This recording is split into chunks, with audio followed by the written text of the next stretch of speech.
I'm causing mayhem every motherfucking Mondays from now on, and I want y'all to bring it.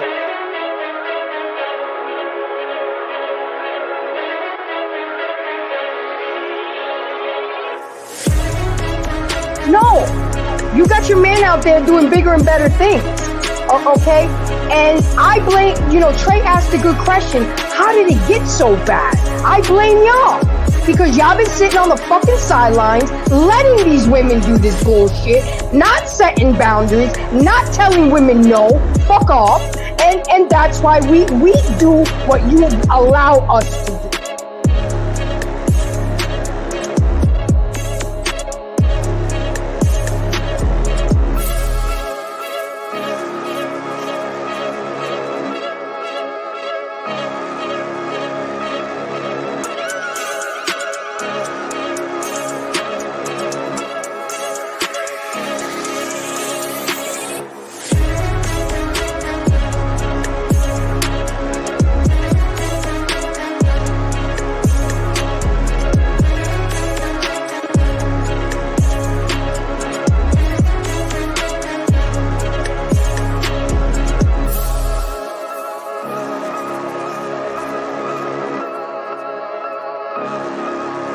You are one I love to hate and hate to love, but at the end of the day, I love you, baby girl.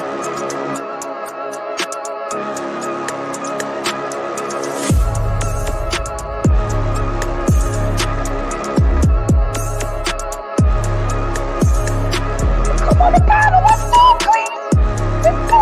You could be in market, but you might go back limping.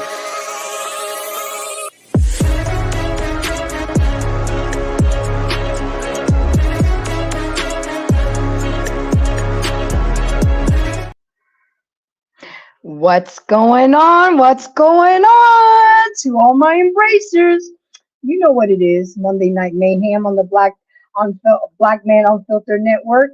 You know what it is. And tonight we're going to talk about a topic that is very sensitive and very touchy. Of course, this topic was brought upon me by my subscribers, especially one that likes to be a thorn on our side, Travel One. And because she feels that I don't talk enough about positive things about Black women and what Black women goes through. So she wanted me to do this. She requested it, and I'm here for the people. I'm going to give you what you want. Okay? There's one more topic that I feel very strongly about that I'm going to put out there too, concerning the African American woman, that is very detrimental, and we need to learn about that. But that's all another night.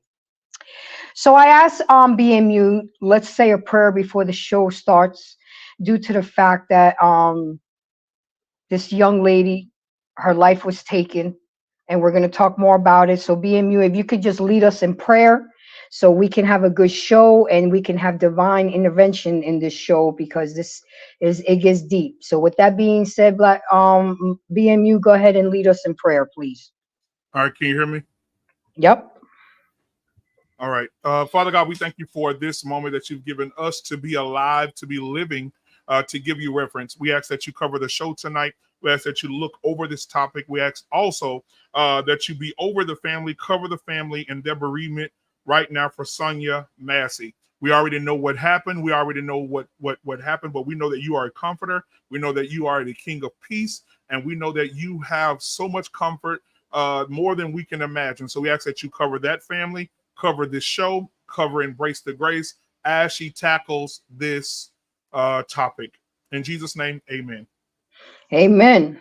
God is good all the time, and all the time God is good. Yes, Trey, I wanted you to come here tonight because I needed you, and I need your contact information because I need to be able to grab you and talk to you when I need to. But thank you for coming, Trey, because you were the main one that I wanted you up here, because you can actually talk on both angles. The fact that you were a police officer and the fact that you were an African American police officer.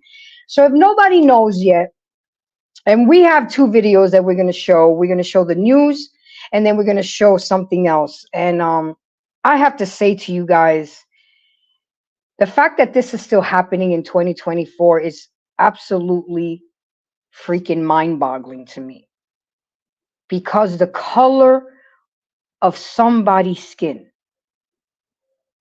African American people, well, no, melanated people are twice likely to be shot and killed by a police officer. And I'll bring the resource, the where I got that information from throughout the show. I don't just be pulling crap out of my butt. I do my research. So with that being said, young lady calls 911. And guys, I'm actually shaking while I'm talking about this because this is crazy. I have a black son, and I intentionally and mindfully did things as I was raising him due to the fact that he was a young that he is a young African American young man. And I'll tell you a couple stories. You know, like my queen says, let me share something with you, and I'm definitely going to share this story with you. But 31-year-old black female calls the police for help because she thinks that there is an intruder, and that one phone call cost her life. Left behind an 18-year-old son. So with that being said, I mean, if you've been living under a rock and you don't know about this, we're here to inform you. And guys, let me say something to you about the BMU network and me and everybody that's on the BMU network. We talk a lot of shit. And we go back and forth and we get in heated arguments but at the end of the day, you don't know what happens on backstage. We all do get along, and we all a family. The fact still remains is that all of us have good intentions. All of us want to see better for ourselves and each other. And we also throw in a lot of comedy because sometimes you need to when you talk about very sensitive topics. But the fact remains is that I need you guys to keep in mind that we're doing this because we want to make the world a better place. So with that being said, she was deleted simply because there was a cop that was not or lacked emotional intelligence. So with that being said, BMU, let's go ahead and don't forget to put fair use because it is a news cast that we're going to see. So go ahead and show the clip and let's watch. And we're going to see the whole thing go down. Go ahead, BMU. Please. Shocking body camera video released today shows the deadly police shooting of Sonia Massey. The mother of two called 911 just before 1 a.m. because of a possible prowler, only to be shot by a deputy inside her own Illinois home. The now former deputy faces 3 counts of first-degree murder. CBS's Roxana Saberi has the video that shows the chaotic moments, and we do want to warn you that it is hard to watch. The body camera video reveals the events leading up to the horrific scene. What took you so long to answer the door? Oh, I was trying to put on some clothes, sir. I'm sorry. You doing all right mentally? Yes. Sure? My medicine and stuff. All right. Okay. I love y'all. Thank y'all. Inside the home, Sangamon County Sheriff's Deputy Sean Grayson can be heard asking Sonia Massey to check on the stove. We don't need a fire while we're here. Within seconds, things become tense. Where you going? Huh? Where you going? Away from your hot steaming water. Away from my hot steaming water? Yeah. Oh, I rebuke you in the name of Jesus. Huh? I rebuke you in the name of God, I swear to God, I'll shoot you right in your face. Okay, I'm sorry. Massey starts to set down the pot and apologizes. Grayson fires 3 times, striking her in the face. Headshot wound to female, 1078. Prosecutors say Grayson's partner tried to give the 36-year-old first aid, even though Grayson discouraged him. I'm gonna go get my kit. No, she's done. You can go get it, but that's a headshot.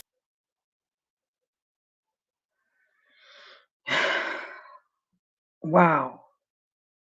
I'm getting goosebumps. I'm telling you, it's crazy. And I know a lot of guys, a lot of my embracers and everybody on BMU don't know this about me, but I actually went through the police academy. I passed my CJ BAT. Trey, you know what that is? On the second try. You know, I knew one section that I did horribly on. So when I failed the first time, I went, got the book, studied it, that section only. And then I went and took the test again a month later and I passed it. So I was going through, but because of I had heel spurs on both feet, and they weren't.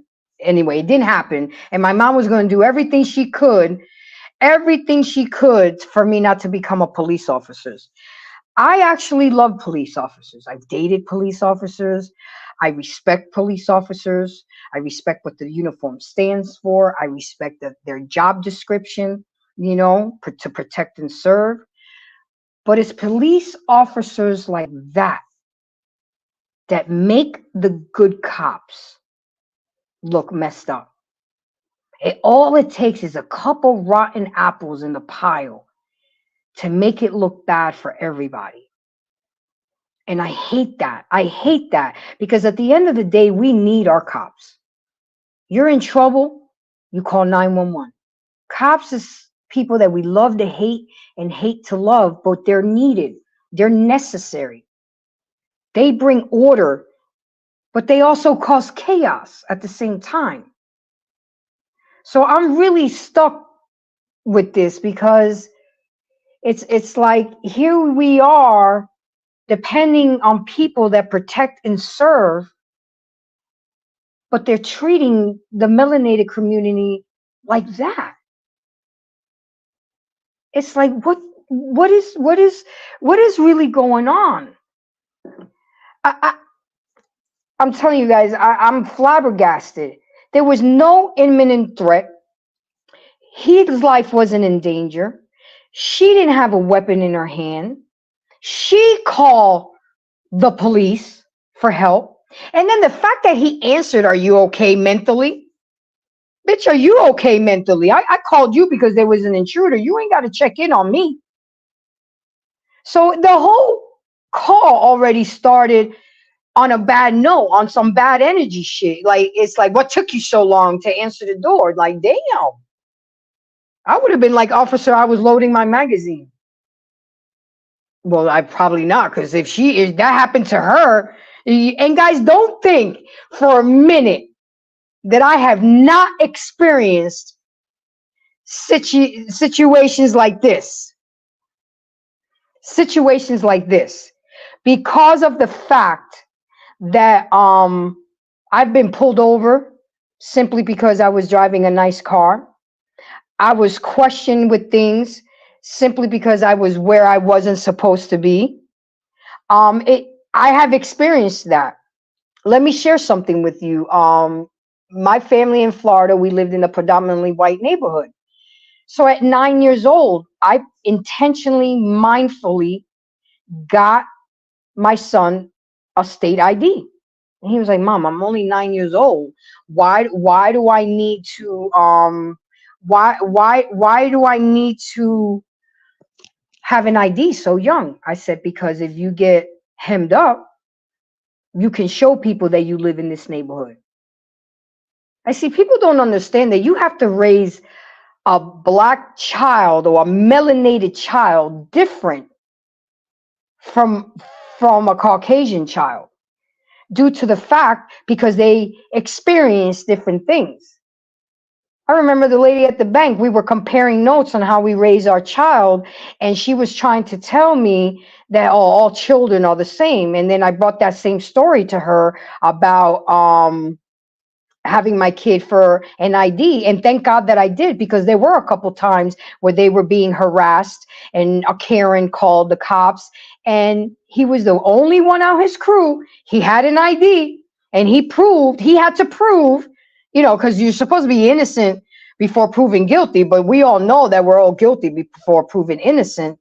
So with that being said, he had his ID, he showed the police officer, and Karen had no choice but to back off. So with that being said, let me just talk a little bit about what's really going on. Sean Grayson shouldn't even have been hired on the department, in my opinion.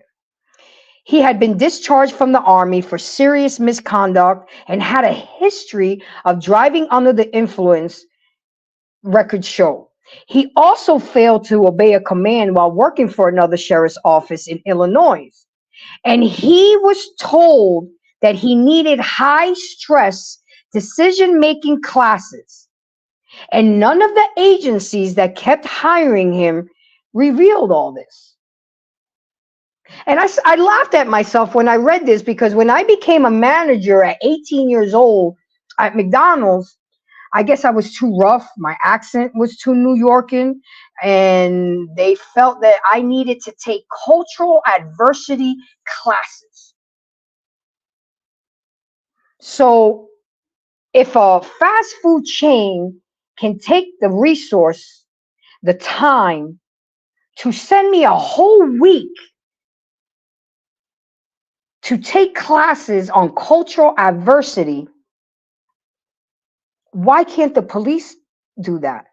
Instead of defunding the police department, which I think it's asinine, let's reallocate funds into more training, psychological training, more mindful training, and really vet these people that we're hiring to protect and serve us.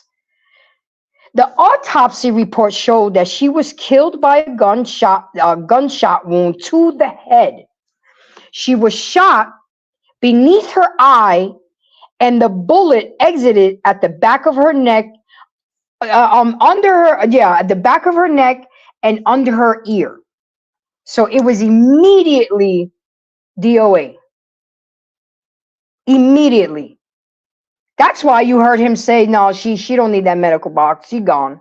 Because he knew. He knew. Which the way that he shot her is indicative that he shot her in a downward trajectory position. It's crazy. And by the way, guys, don't forget to like, subscribe, and share. Don't forget to go over to my channel and like the video as well. We have to support the network, and we have to support all the content creators. This is really bad, guys. The fact that did we not learn from George Floyd, Breonna? Did we not learn about what's with the kid, Trey Martin? Even though that wasn't the police, but still the trigger happiness of the melanated community. It's like, you can't walk down the street without feeling comfortable. You can't drive a car or a nice car without thinking that something may happen. What is really going on? It's crazy. And the funny thing is that African American people, who account for 13% of the US population, accounted for 27% of those fatally shot and killed by police in 2021. According to the Mapping Police Violence Report, it's a nonprofit group that tracks police shootings. That means, again, and I repeat, that means that Black people are twice as likely as white people to be shot and killed by police officers. So this is why I say, instead of talking about defunding the police, we need to redirect funds in a more productive way. But to keep doing what's happening out here is absolutely ludicrous. Here we have a mom that's been deleted, left behind a son for simply calling 911 and thinking that there was an intruder. Wow, guys. I'll tell you, boy. I saw somebody come in. How are you tonight? Somebody there? No? Okay, so with that being said, we have a couple more videos. So BMU, go ahead and put the video that you were talking about. Every video, every angle, and I don't care what anybody says, the man is guilty, 110% guilty, and needs the death penalty. And if you don't agree with me on that, just scroll on. I've watched every video, every angle, and I don't care what anybody says, The man is guilty, 110% guilty, and needs the death penalty. And if you don't agree with me on that, just scroll on. What I seen was a 6'5", 300-pound man with a woman on her knees, and I don't care if she was throwing a pot of boiling water. All he had to do was step back. He didn't step back. He told her he was going to do what he did, and he did it. And there's no excuse for it. He's guilty in my eyes 100%. And the people that keep leaving these comments on that post, all I asked was, one, leave political stuff out of it and just say her name, Sonya Massey. I hope the guy gets a death penalty, or at least life in prison for what he did. There was no excuse for it. That's not a justified killing, and I don't care what you people say.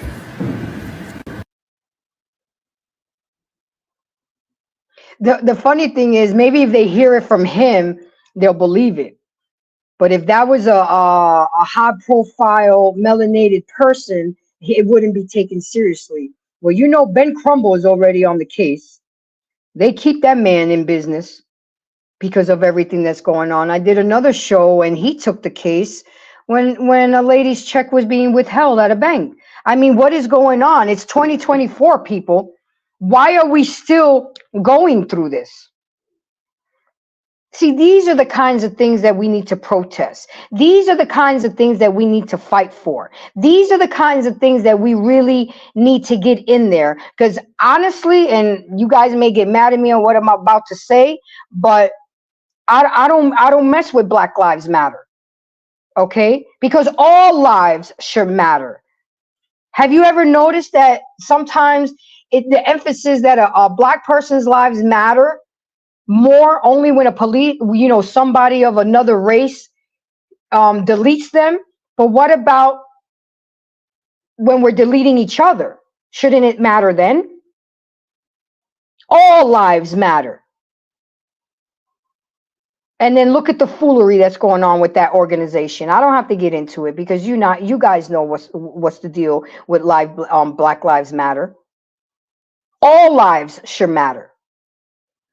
But it seems like in the world that we're living nowadays, you do more time. Michael Vick did more time for the dogs situation than for a person deleting a human. We don't value life anymore. We don't care about each other anymore. Like my dad used to say, and God bless my dad, hooray for me and fuck everybody else. That's the attitude that a lot of people are walking around here with. There is no collectivism. It's all individuals. Nobody thinks of the next person. And that's sad. And that is what keeps us, and that is exactly what they want, to divide and conquer and delete us.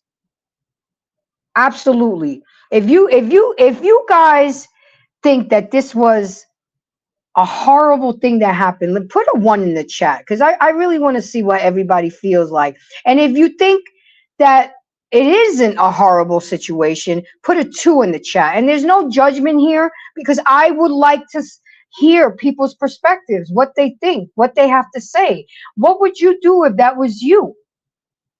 I really need to hear from you guys, because this is absolutely crazy. Absolutely.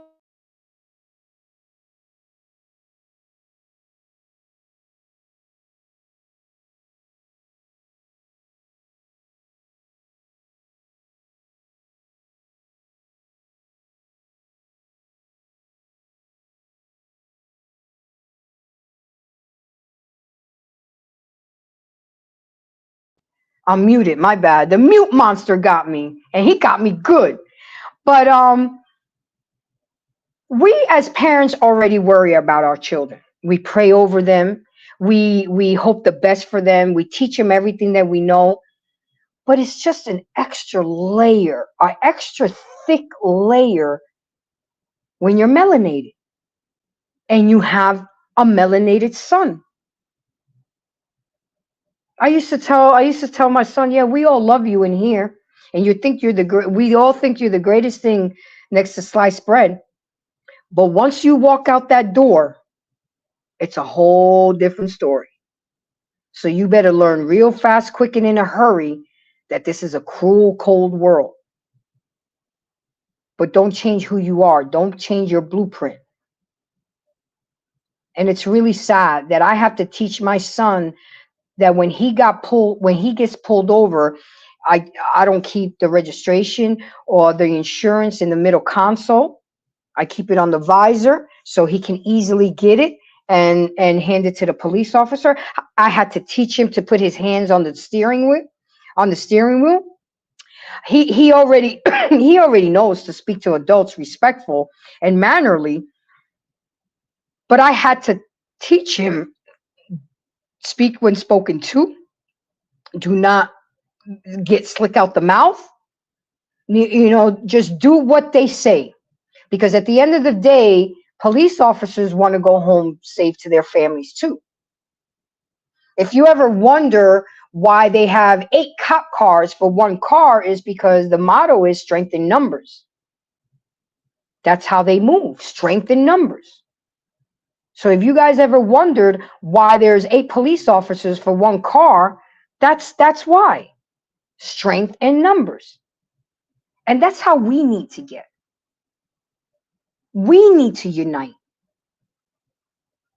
We need, and this is, again, we know it's election year and it's election season right now. This is why it's so important to vote in your local districts, county, state. The presidency is just a show for the world. The president is just a puppet master. He can't do nothing without the House or the Senate. Do you guys realize that? So you have to do your research. You have to see who we're putting in there as judges, as prosecutors, as who is running our city council. Nothing changes if we don't change nothing. I'm going to say that again for you guys. And this could apply to anything. If you want change, you have to change things. Nothing changes if you don't change nothing. So instead of all the time that we spend, and I'm guilty of it too, because I was looking at my Yankees and Boston Red Sox last night, and I was thinking, wow, look at all those people at that game. I wonder if you could get all those people to go to church. Our priorities are fucked up. We're not, look, guys, I am on my spiritual journey. I'm reading my Bible more. My connection with God is getting stronger. And let me tell you something. This was demonic.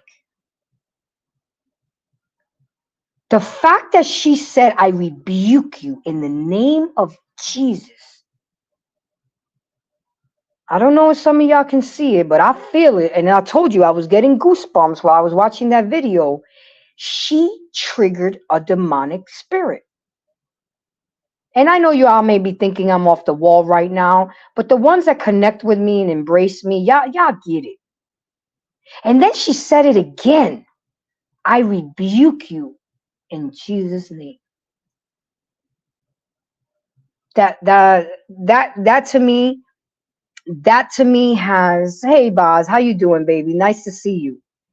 Exactly, Milani. Black lives starts with us. Absolutely. But we're too busy doing other shit. We're too busy worrying about who the Joneses. We're too busy doing other stuff, but we're not busy enough to make positive, productive changes within our community. And then people from the outside want to get on my ass about that I don't have no business talking about these discussions because I'm non-black. Well, like I put out in my short last week, at least I'm out here trying to do something. What are y'all doing?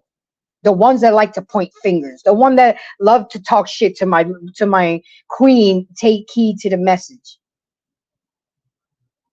because she got some gems to drop. And by the way, catch her every morning is like clockwork.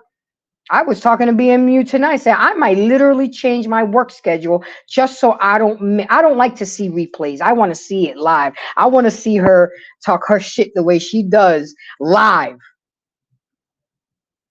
We out here.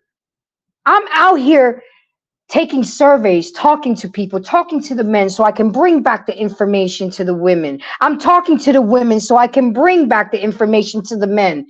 I'm doing the research. I'm taking the time. At least I'm doing something. What are y'all doing? The ones that like to point fingers and shame and salt, you know? Hey, boss man, how you doing? In 2 months, y'all won't care. Trey, I saw your comment and I get it, but I still would like your input. Come on, man. You are from law enforcement. And it's funny because I used to date an African American cop and he refused to talk about anything. He would not indulge anything with me when it came to situations like this, because I'm sure he was caught in a hard rock, in a hard place. It's a thin line. Why do little kids don't want to be police officers anymore. We don't respect the uniform like we used to. But it goes both ways. I gotta give it to my police officers in law enforcement too. Shout out to y'all. PAL, Police Athletic League. Trey said it's not worth it. Too many emotions. Everybody is just bringing up their personal stories. But you can still put something on it, Trey. Come on, stop being so hard-headed with me. We need your input. Teach us. Show us. You lived the life. You was a patrol. You was on patrol. You narcotics. I don't forget shit. I listen well. You did the do. You did the damn thing. But when you have police officers like this, it brings it back to it just, guys, I'm so hurt by this. I'm hurt that she left a son behind. Now he has to grow up. He's 18. Now he has to grow up for the rest of his life without a mother, just because she called the police because she thought there was an intruder. Come on. We gotta do better. If anybody wants to come up here, anybody wants to talk about this, I welcome it. Maybe y'all could teach me something, tell me something, because how is this happening? The funny thing is that after all the attention of Black Lives Matter that led racial justice movement generated by George Floyd's death in 2020, new data show that the number of Black people killed by police has actually increased in the last 2 years. So you're right, Trey. In another 2 months, this won't mean anything. The next one, and another one, and another one. And they'll use the New Jersey shooting next, even though it was reported she had a knife and a knife was recovered. But I get it, Trey. Some are justified. Some are totally not justified. It's like she didn't do anything. She didn't do anything. He told her to go to the stove and lower the fire on the pot. And he didn't want to fire. And the police officer told her what he was going to do. And he did it with no qualms, no thought. Now, this is very disheartening, and this hurts. This hurts me, and I'm not even Black. Does it hurt y'all? Does it hurt? Hi, Catalina. How are you, baby? Does it hurt y'all? Or does it only matter when it happens in your backyard? Are we stomping on the courts? Are we protesting? I mean, what are we doing? Are we just gonna let things happen? Things happen. Things happen. I don't give a fuck. It says police departments need to stop hiring military rejects. If the service don't want them, why do we? I agree with you on that. But it wasn't that he was a reject of all of that on IDGAF. Try not to curse so much. Is the fact that they didn't do their homework. They didn't vet him. They didn't check his. They didn't check his background. They didn't dig deep enough. Why are you hopping around?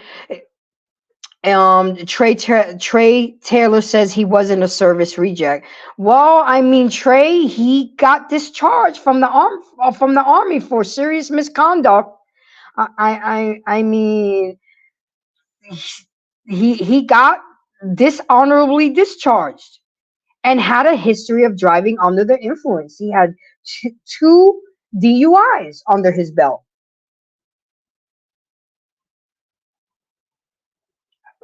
I mean, what are we doing here? Do we not call references anymore? Do we not talk? Do we not talk to people? I remember while I was going through the process to become a police officer, they was calling all my people in New York, trying to find out my character, trying to get references about me, I mean, because my family members would call, hey, are you? Because I didn't tell a lot of people that I was trying to be a police officer, and because I wanted to accomplish that and then tell people, because you got to move in silence sometimes. You can't tell people all your plans, because some people would pretend that they're happy for you, but they're really not. And I don't like to put negative energy on my plans. I'll put God's hand in it. And they would call me, hey, I just got a phone call, and they were asking me questions about your childhood and this and this and that. So why don't we do that for the hirees? We do it just one time at the beginning of the initial application process. Again, Trey, you're right. I may not be qualified to talk about this, but I sure am human. I am melanated. I have gone through some shit. Let me tell you what was the nail in the coffin that made me. I stopped. I changed majors. In college, I was in law enforcement, I was in the criminal justice program, was doing really well because I like that. I like all that type shit. I like the action and every day, and I love helping people. That is my purpose on this earth. That is what God told me I am to do on this earth. But at the same time, sometimes, I'll read that as soon as I finish my thought. Sometimes helping people too much can hurt you. So I figure if I'm going to help somebody, I might as well get a paycheck. And Bob said, not just military, law enforcement hire and everyone, and we're supposed to trust these badges when everyone ain't right. You're right.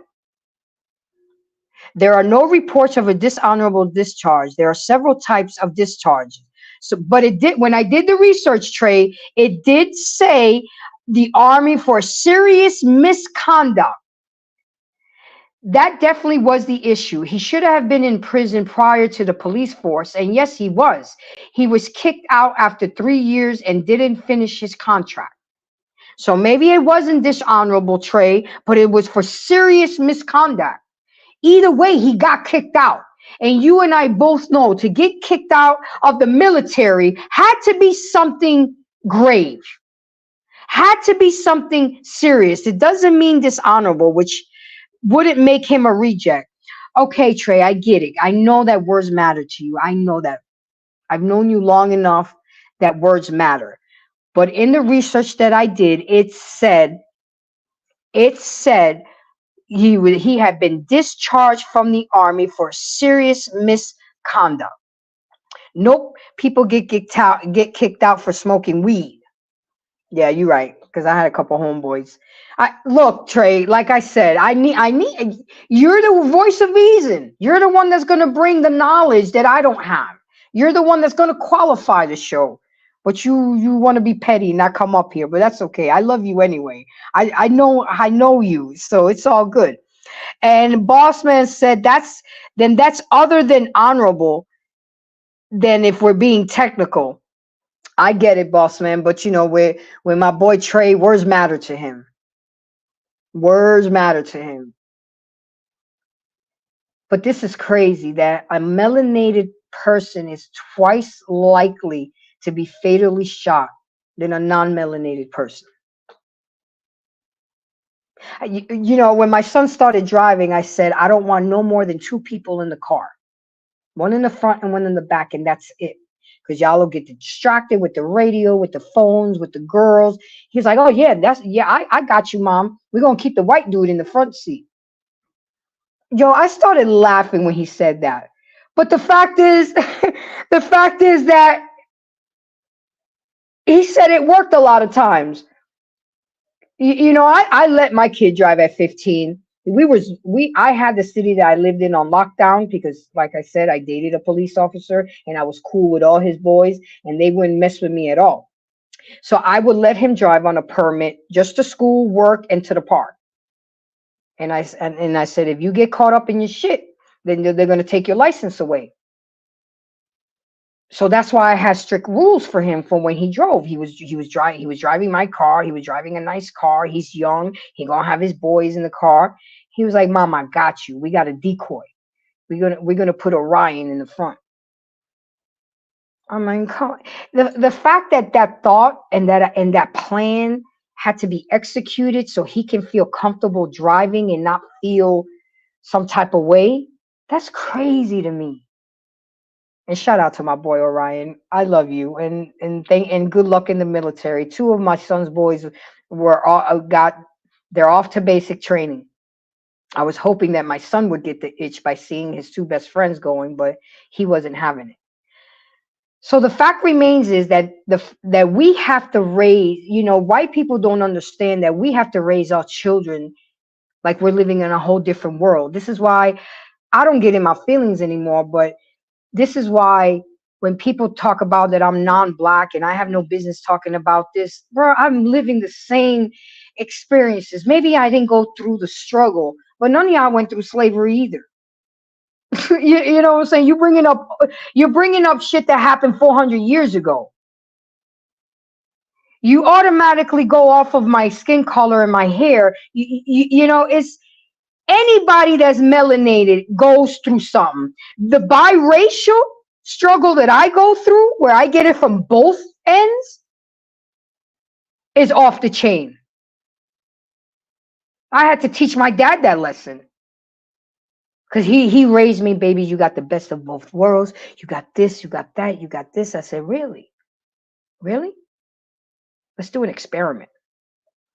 He thought, because my dad had money and his last name, that I carried clout, just like him and the rest of the family. But I had three siblings, 2 half-sisters from my dad's first marriage, and they were Italian, because his first wife was Italian. And then he had my brother and me from my mom. And I was the only melanated child. Everybody looked Italian. My brother looks just like the kid from The Bronx Tale. Every time I miss my brother, God bless his soul, and I'm missing him, I watch that movie because he looks it's unbelievable. He looks just like him. People didn't think that we were brother and sister, but we actually came from the same parents. I was just melanated like my mama, and my brother came out white like my father. So it's a struggle. So when y'all come to me with this BS about you don't have any business talking about this topic, mind your goddamn business. How about you come up here on camera and talk about things? You keep suing taxpayers. I don't know what you mean by I don't know what you mean by that. And then Trey said women get discharged before the end of their contract if they're pregnant. Still problematic. You mean in the military? Or yeah, in the military, if you said discharge. My grandma was a New Yorker too, and she was from Long Island though. I'm from Long Island, girl. You know, Strong Island. I have family. I'm from the Queens and the Bronx. I'd hang out there all weekend, but I bring my happy ass right back to the burbs on Sunday night. Here we go, Travel One. You requested this show, and you are an animate subscriber for me. You're always commenting me. You there. So I do listen to my subscribers. I'm working for y'all. I'm working for the people. That officer of this incident had a tangled past and present. Okay. FU12. Well, I don't know what that means. Are they though? Okay. Y'all having your own conversation. So mentally ill women is speaking to demons now. Y'all sound crazy. She was diagnosed with schizo. No, I'm saying, well, is saying I rebuke you in the name of Jesus demonic? And just because she was diagnosed with schizo, that gives him the right? This was such a tragic story. May she rest in peace, and I pray that her and her family get the justice they deserve. Oh, they will. They will. And thanks for coming, Celine. I've never seen you before, so I really appreciate you coming through. Are you through BMU? Oh, yeah, you're at my. And don't forget to press the like, subscribe, and share. I agree with you, Gracie. She saw and spoke to the demon in him, and the demon responded. I'm sorry. And thank you, our pain, insane in the membrane. Yeah, it's like something triggered him. Well, Sonia, life matters no matter nobody cares about that murderer. I hear you, but at the end of the day, we still lost a soul unnecessarily. We still lost a soul unnecessarily. Trevor once said, "Can Grace talk about the topic, Trey? Don't let him distract you." Trey, I mean, Travel One, as much as distraction you do, let him talk his shit, because he's African American and he's a police officer. He was in the military, so he's feeling it on three ways. You know, he really is, and it's crazy. It's crazy, and this is so disappointing. But let me ask you a question. I want to ask a question. This is why I wish some people would come up on the panel.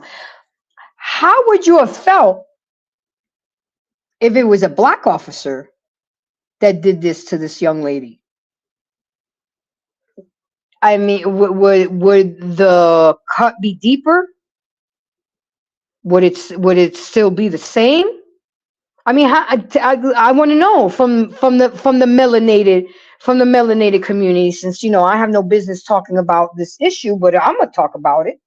You know, Selena said, even if she did use boiling water as a defense, if she thought he was going to hurt her, he would have survived, and there was no need to pull out. Exactly. This is why good officers quit. Y'all stuck with the worst and inexperienced. And I believe you, Trey. I had a couple homeboys and one chick that they were just sick of it. Wrong is wrong. Race doesn't matter to me. I know that's right, Boz. I get it, Trey. I get it. So the good ones quit, or they get moved into a different department, and then we got the scraps. And Travel once says, so black women can't pray in her own house, calling on God. This is unjust right there. So Trey, let me ask you a question. For the fact that she was diagnosed with schizo, does this still make it justified? I mean, I have to play devil's advocate. You know that. Okay, so if it was on paper that she was classified as a schizo, is it still justifiable of what was done that night? Bossman said too, race doesn't matter. Wrong is wrong. Absolutely. Facts. My co-worker is a former sheriff's deputy, and he said he quit because they were too dirty. It's a thin line it's a thin line between that blue line. Good officers never call out the bad apples, which make them complacent. You know why? Because then they will get ousted. You're not supposed to go against the blue line, and they'll get reprimanded. It would be the same black on black crime, just cover it up with a uniform and a badge. You're right, Young Money. And you guys, you know, feel free, You guys can always feel free to send out a super chat to the network, send out a donation to the Cash App.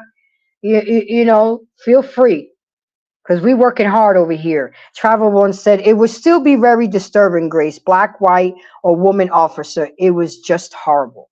And I agree. It's sad how when cops entered her home, she had to say, please don't hurt me. I mean, if you guys want to see that video again, because a lot of times we got to see things a couple times over. Good cops for some reason don't turn in KKK, and that's obviously infiltrated police force. I mean, I get it. Maybe the officer doesn't want to lose his job. The officer doesn't want to lose his pension. I mean, we can't answer for that. They're stuck in a hard rock, you know, they just quit. Instead of crossing the blue line, they just end up quitting, like Trey says. What's going to protect the good cops? Exactly. Who's going to protect the good cops?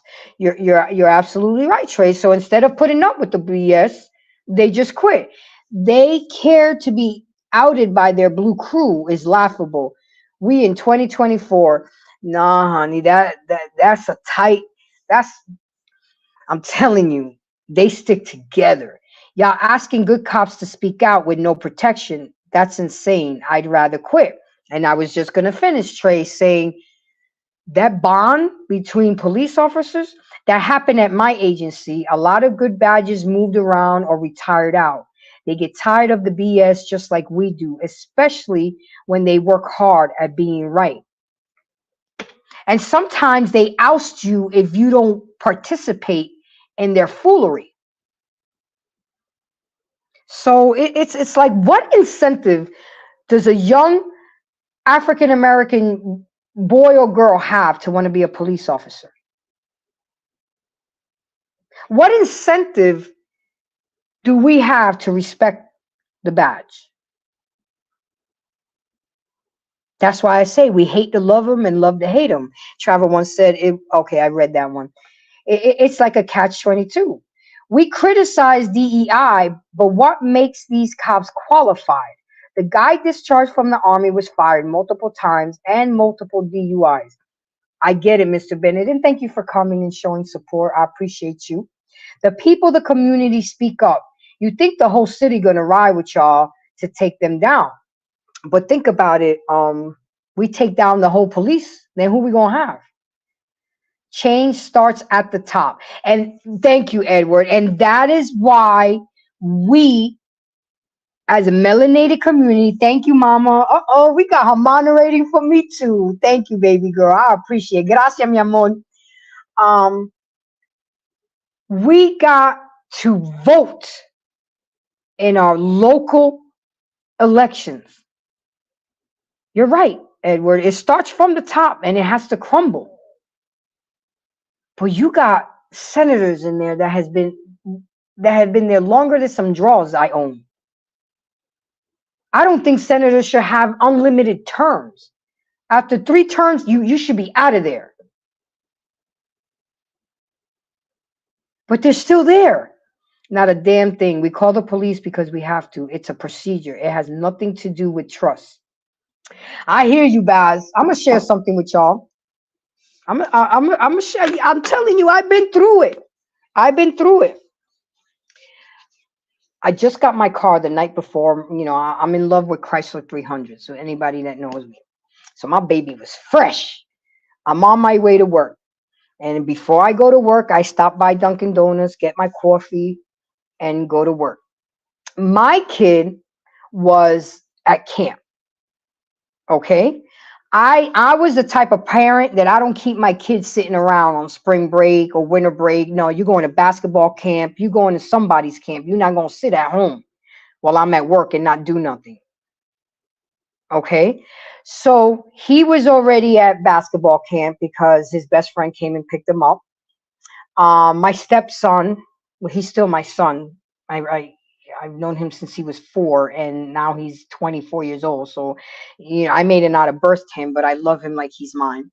He was at the house, and the hubby was at work, and he calls me, and I can hear, as a mother, you know, you know something is wrong.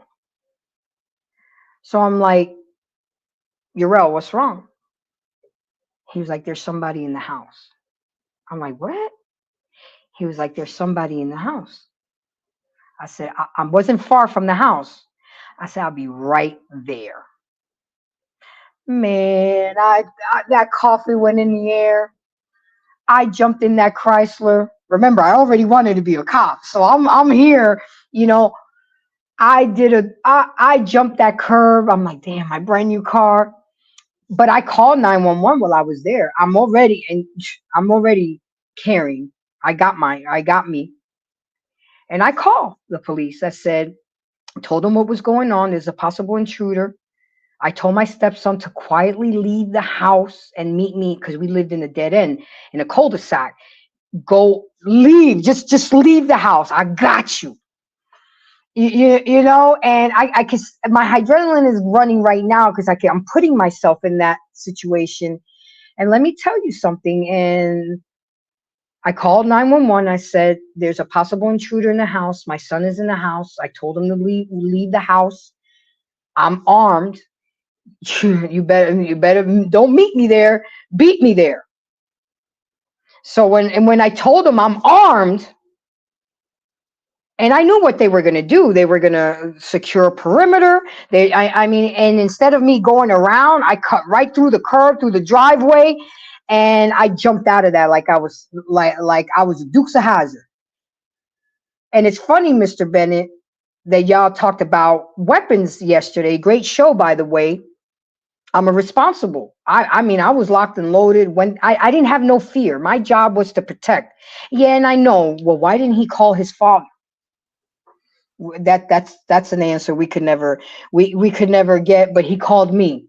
So I heard the steps in the bedroom. So there was somebody in the house. But because you're trained to be rational, and in irrational situations, I gave out a verbal warning. Hey, Mr. Payne, how you doing, sir? Thank you for coming up. I'm gonna land this plane real quick because it's almost coming to an end. Take your time. I gave him a warning. I'm armed because I heard the steps in the master bedroom. I'm dying. My heart is beating. My adrenaline is going. I'm supposed to be at work, you know, and I heard the steps, and the person didn't answer me. So I fired a warning shot. And then I opened the door, and come to find out it was my husband. Now imagine if I would have irrationally just entered that house and just started shooting up the place. I would, you know, I'm not going to tell y'all the reason why he was home, because if I don't want to put him out there, but the fact remains that nobody knew he was home. The car wasn't there. We didn't know he wasn't supposed to be there because he was supposed to be at work. You know what I'm saying? But the fact remains, I still called the police because I knew that if I was going to discharge my weapon, they were going to take the weapon away. They were going to test me for gunpowder. They were going to do all that crap, which they did regardless. They ran a background check on me. But the fact still remains is that I would have took him down if it was somebody that I know. I just thank God that I had the common sense to do a warning shot. So we all go through it. Facts is that you're conditioned to call the police, especially single women. True, true, true. Single men and married men hardly call the police. Nobody dials 911 more than single women. There is no law that says you have to call the police.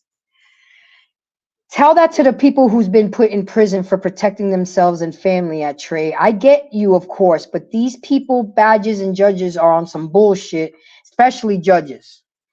True. That's why voting is so important. So let me get R-Pain. Thank you for coming, R-Pain. I was listening to your show in the clouds, so great show tonight. What say you on this? Well, you know, listen, I'm not the expert on this thing. I mean, I'm just like every other citizen. The only problem I have is with the DAs charging this guy with first degree murder. I got to know if they have lesser charges, because I think in the past, in my day, the DAs would charge first degree murder as a ploy to get the cops off, because that's the highest burden of proof. They have to prove that he intended, whenever he started, that he wanted to murder that woman. I don't think that's that easy to prove. So if there were some lesser charges, at least he'll do whatever length of time. But all you need is one redneck on that jury, one Trojan horse, and he's going to walk if that's the only charge. The seed of doubt. Yeah, if that's the only charge, that's my thing. Now, that's why I'm glad Trey came up. But that's how I've observed over my lifetime of these murders of Black people. The DAs would overcharge. So the burden of proof was so high for the jury, which was supposed to be the jury of the peers of the defendant. And these guys will walk. That's why we used to have so much problems in New York.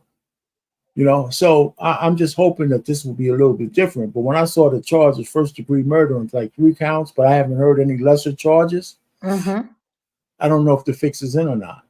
I don't. So I think everybody needs to brace themselves. All they need is one juror to say, I don't see the premeditation. I hear you. So you're saying that they're going to have to prove that it was premeditated? That's first degree murder. Is that right, Trey? Yeah. So that's what I'm saying. I think that, a lot of times when they charge, if they like Trump, they threw 34 indictments against some bullshit. He wrote a bad check, essentially. And they got 34 counts, so they could catch him on some humbug, right? So if it's just first degree murder and no less, like second degree, willful negligence, so all kinds of bullshit. If they don't have those other charges, just first degree, all they need is one juror to say, I don't see the premeditation. Damn.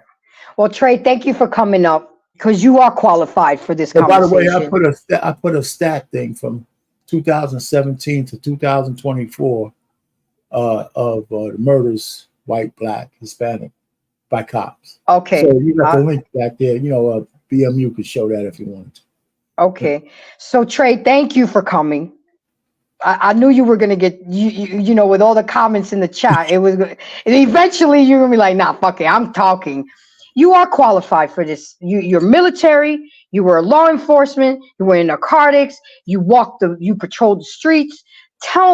Teach us, educate us, talk to us, tell us what you can tell us. There's nothing to tell y'all. Y'all know what to do already. I mean, everybody knows that the best way to deal with cops is to not deal with them at all. It's to limit your exposure to the police. Right? When I was on the department, I got pulled over all the time. It's kind of crazy, but I got a little bit of a heavy foot. I got pulled over all the time. Since I've been off the department, I haven't been pulled over once. I've had no interaction with the police since I've been off the department. So you're saying you got pulled over more when you were a cop? Oh, yeah. All the time. Yeah. All the time. Were they messing with you because they knew it was you? Or they were really pulling you over? Pulled my ass over because I was speeding. They were doing their job. My ass was speeding. I deserved to be pulled over. And I deserved them tickets that I got too. So, yeah, I got a heavy foot too. Travel One says, why is Trey blaming women for being single and calling the cops single women not pay taxes, and married people do call the cops? So yeah, no shit, Sherlock. Of course married people call the cops. The point I was making is that nobody calls the cops more than single women. Now I know this is one of the reasons why I don't like to have these discussions, because you guys can't get past the emotion. You're so filled with emotion because that's what CNN and MSNBC want to do to y'all. They get y'all all riled up over bullshit. Right? And they doing it again. And they get ready to do it, and they get ready to do it some more with the girl in New Jersey. Just they're gonna keep doing it. They do this every 4 years. They do this to y'all. And y'all still aren't smart enough to figure it out. The fact of the matter is, nobody calls the police more than single women. Nobody. The majority of the homes that I went to were single women and single mothers, because there was no form of protection in the home. Now, I can go into your houses right now. I bet you, Grace, I can come in your house right now, and I can find a hiding space in your house. And by the time you figure out where I'm at, I probably already took you out and your entire family. Y'all don't protect yourselves. You don't canvass your home. You don't do sweeps of your home. You don't know the hidden spots, the hot spots in your own home. You guys don't protect yourselves, which is why you call the police. You're so quick. That's why I said earlier, you're conditioned to do it this way. Y'all have been conditioned. Shit popping off, call the police. Where I work, you didn't even need to call the police for a minor fender bender. You didn't need the police. The two of y'all could exchange information and get it done on your own. Guess how many minor fender benders I went to, Grace? A bunch. Because you've been conditioned. Sometimes you need that police report for your insurance. No, you don't. No, you don't. You need the report numbers. And in some cases, depending on what jurisdiction you're in, they won't give you, like where I work, you ain't getting no report. Exchange information and y'all insurance companies will handle it. But a lot of people don't even know that. You want to know why? Because you're automatically conditioned to dial 911. So well, I would call the cops, Trey, because the cop he's the tiebreaker. Because, me and Arpain get into a car accident. He says it's my fault. I say it's his fault. Wouldn't the police officer be the... No, he can determine that. The insurance company's going to deal with that. Yeah. There's never been a police officer who has determined who was at fault. The insurance companies determine who was at fault. But what about when a person gets a citation at an accident? They get a citation because they broke the municipal law. It has nothing to do with who was at fault. Okay. Travel One say you are one-sided, Trey. You have no compassion. That is obvious why you are here. No, I'm not going to break down in tears and cry every time somebody gets shot. Sorry. It's not that emotional to me. You want to know why? Because in 2 months, y'all don't give a damn. Y'all stop talking about Eric Garner. Y'all stop talking about Alton Sterling. Y'all stop talking about Freddie Gray. Y'all stop talking about Philando Castile. Y'all stop talking about them. Sandra Bland. Y'all don't care. Y'all only do this because it's in the moment. It's in the moment. And now y'all all worked up. Don't worry. I got a good memory. I'm going to revisit this. Oh, yeah. In September, I'm going to ask you, hey, y'all still feel, how y'all feeling? Y'all still care about Sonya? Because I ain't heard y'all say shit about her. This is what y'all do. This is what y'all do. Yeah, I'm in between though. I'm in between. Like to me, the only thing matters now is whether that cop goes to jail. So the rest of it, I don't get. What's done is done. He committed this crime, and the only thing I'm thinking about is how is the trial going? Is this guy going to jail? But and that's it. So I don't get. It's unfortunate, right? And a lot of these situations are unfortunate, but this one is really unfortunate, but there's nothing else you can do. You can't you can't spend all your emotional currency, because we know that in the past, this guy wouldn't have been charged this fast. Right. So to me, it's progress that he's even charged, right? Lost his job. So quickly, because usually they'll put him on suspension without pay or a desk job. Until investigation. If you listen to her father, they were trying to cover it up. It was the cover up was beginning, and it just fell apart because of the body cam. But the other cop who didn't have his body cam on, he should be punished just for not having his body cam. Right. So I think if that's part of their rules, and I think it is. So I'm just saying, we're gonna go get worked up. It's really now we know that this guy's going to go to trial.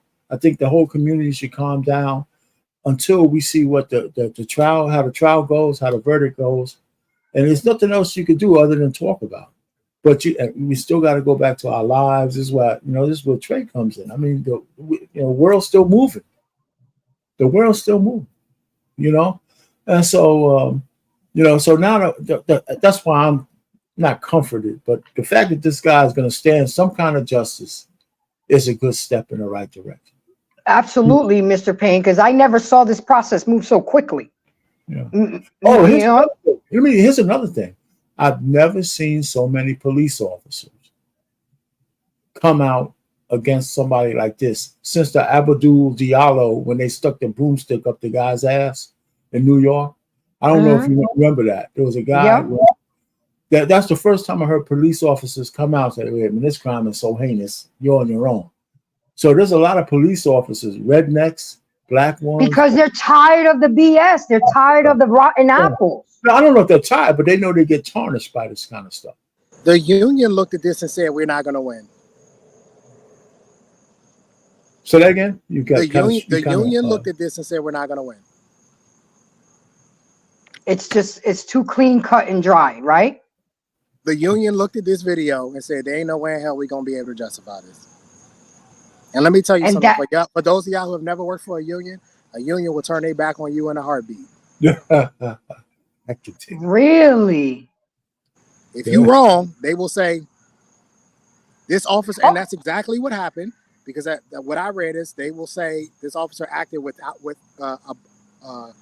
outside of the scope of his duties, which we can't get behind that. He's on his own. Well, maybe that's a good thing. They don't uphold you in your wrongdoing. We're not gonna do that. So let me ask you something. What happens to the captain of that house? What happens to him? Does this look bad on his part too? This looks bad on everybody that had anything to do with him being hired. And Yes. as far as I'm concerned, they should all be charged too. Really? Yes. If he's on his 6th department in 4 years, how was he hired? Exactly. There's no stability. So whomever hired him, whoever conducted his background check, whoever conducted his psych op, whoever conducted his polygraph, whoever did his initial interview, I'm gonna guess because he had been through so many departments that he was a lateral retrain, so he didn't have to go through the academy. So whoever skipped him through the academy, every person that had anything to do with him getting a badge and a gun, they need to be charged as well. Because this is where I have the biggest problem. The problem is that he should have never been hired in the first place. That's right. Yep. That's the root of the problem. That to me is the biggest issue here. Yes, he committed a crime, and more than likely he's gonna spend the rest of his life in prison, as he should. But we need to start looking into the hiring practices. I sat in cruisers with guys from South Carolina, from Mississippi, from Tennessee, from West Virginia, and we in the hood. What do they know? Why are you here? Who hired you? You shouldn't be here. But that's above my pay grade. And for a lot of y'all that don't have jobs where there's a chain of command, you don't quite understand above my pay grade. So the fact of the matter is that at what point in time do we start to look at the people who are hiring and saying you're not hiring qualified people, and start to hold them accountable as well? Hey, if this officer does such and such and such, it's going to reflect poorly on you too. What about his training? Was there a training officer he had to go through, or was he? Because some with lateral retrains, they don't have to do like me when I went to the academy. I had to go through the academy, and I had to have a training officer. They don't have to. Sometimes they don't have to do all of that. Depends on the department. They literally can go in. They learn the code book. They take a few tests on written exams on the code book, and then you good. They send them out there. So everybody who has something to do with him getting up to that point, but from what I'm hearing, I don't know if this is true, but he was married to the chief's daughter. Oh. So I don't know how if that's a rumor or not, but let me explain something to you. It'll come out. In law enforcement, nepotism is a real thing. Oh, that's true. It's a real thing. Nepotism is a real thing. I worked with 3rd and 4th generation officers, and I would see them get positions or narcotic squads or prostitution or whatever way before me, and they weren't qualified. You want to know why? Because their granddaddy was captain such and such. Nepotism is a real thing. So maybe he got on that department because his father-in-law wanted him there. You're wicked. Wicked. You're wicked. That's right. You're wicked. Back in Leviticus. You're wicked. Amen. And so these are the things that have to be addressed. And again, if that is to be the case, again, that's a rumor. I'm not saying Okay. it's true. That is a rumor. Allegedly. Allegedly. But if that is the truth, then the police chief needs to be charged. Yeah. Well, he was dishonorably discharged from the service. That's got to mean something. Was he? Because I haven't read Yeah. anything that said dishonorable discharge. I've only seen That's why. Well, discharge. okay, so maybe that's a rumor too then. But Well, that's what- no, these No, are he was when I discharged. for serious misconduct. They didn't say dishonorable, just like Trey said, because I did the research today. Okay. He was discharged from the Army for serious misconduct. They didn't say what in the article that I read. So They they didn't gave him a say break. So he got a break. and had a history of DUIs. All right. And what happened was he got arrested, got his DUI, paid $1,300, did everything, pled guilty, and that was it. So what happened to those charges? Let me tell you something about DUIs, because I've worked with guys that got DUIs on a department, right? This is how a lot of departments deal with DUIs. A lot of departments take it that they have to get you help first before they fire you. That's the way they deal with it. Right? So they got to put you in a program. They got to get you therapy and counseling. And then somehow, some way you get your badge and your gun back. Right? Damn. Now, so when I hear, yeah, he has DUIs, I know how they deal with them because I saw it.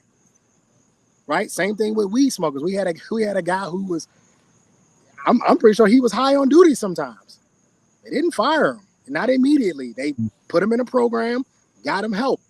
This is what happens when your department is 600 officers short. They start making compromises. They're bending the rules or doing runabouts. Because what happens in every city, there's supposed to be one officer for every so many citizens, whatever your number is, right?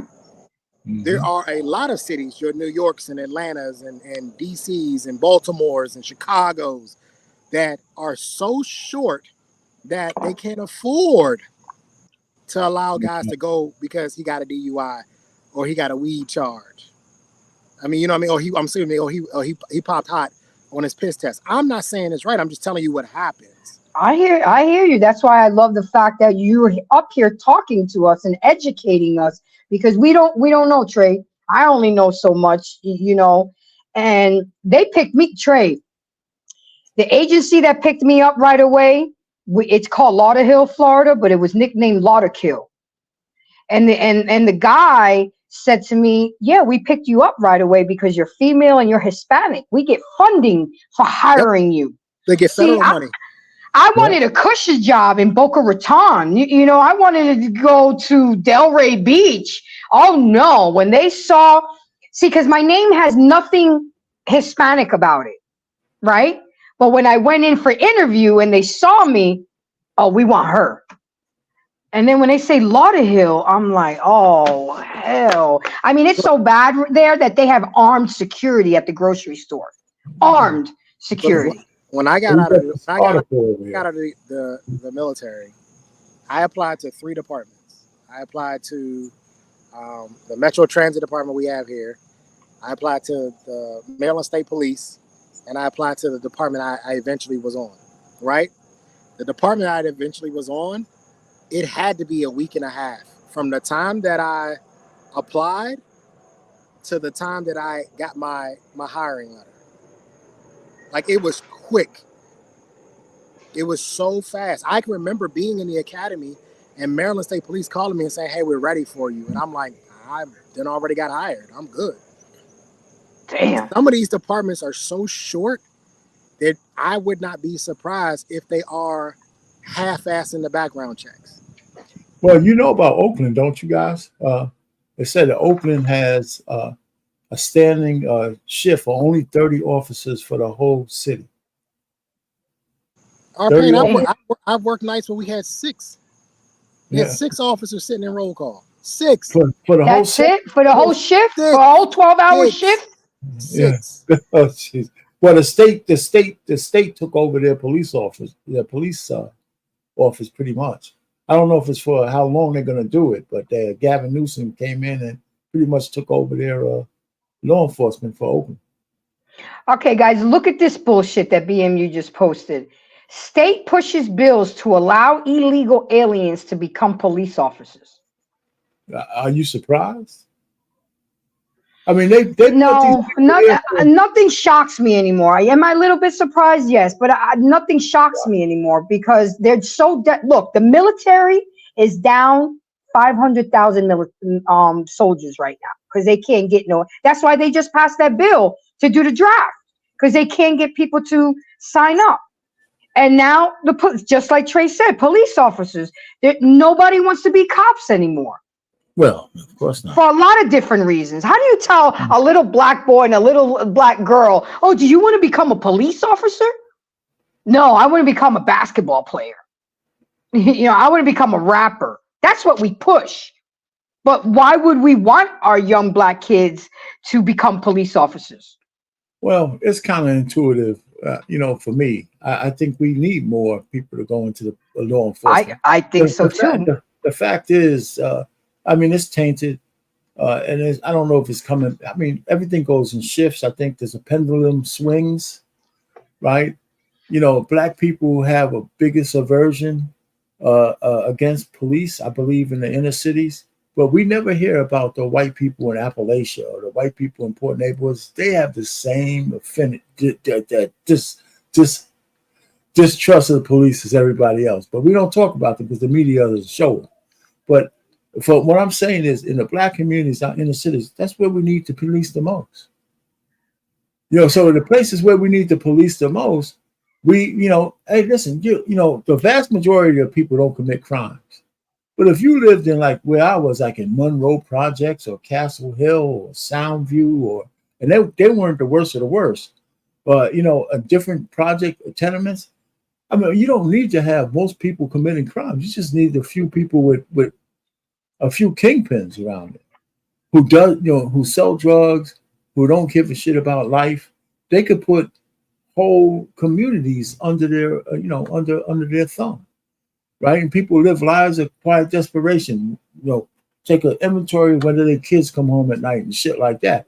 And if this whole thing about no snitching, everybody knows who the criminals are, but nobody's telling. Right, so I'm just saying, so some of those areas, you kind of say, hey, these places are the way they are because the puppet masters want them that way. But people who can't move out, they got to live with a lot of shit. You just got to live with a lot of shit. I mean, I've seen it not for a whole lot of my life, but I've seen it enough. In my childhood where I lived in Harlem on 13th Street between Manhattan and 8th, I've seen a whole lot of shit when I was young. Another thing that I read today, Mr. Payne and Trey, when I was doing my research, is that a lot of the police officers don't even, and Trey, I know you can attest to this. Like you said, you were sitting next to people from all different areas. They don't live in the neighborhood that they patrol, so they don't know the heartbeat of the neighborhood. Yes, they used to have to, but now not anymore. Like if Trey lived in Oakland, he would work in Oakland, but not anymore. You got cops that live in the suburbs, travel an hour and a half to get to work, and have no idea about the culture, the environment. And that's where they should take the training, Trey, instead of defunding the police, which I think is asinine because we need police. Why don't we allocate the funds to better hiring process? Better taking them. What can we do? What do you think we should do? I don't agree in defunding the police. Let me ask you this question. If I work in the hood and I live in the hood, my children, what school are they gonna go to? They're gonna go to the better school. That's why we know they're gonna have to go and be subject to the school in the neighborhood.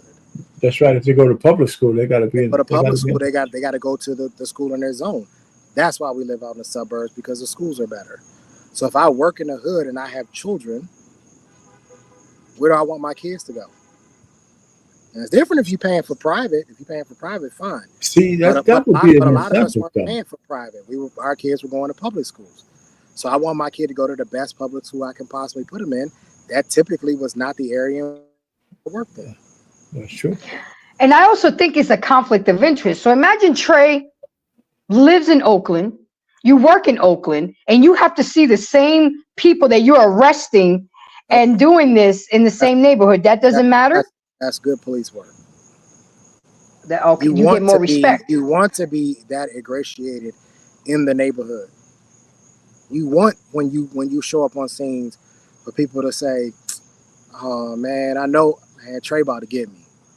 Yeah, because we've had conversations before, and you know where I stand, right? Mhm. And I probably cut you a break before, right? And now you're seeing them again. And now I'm seeing you again.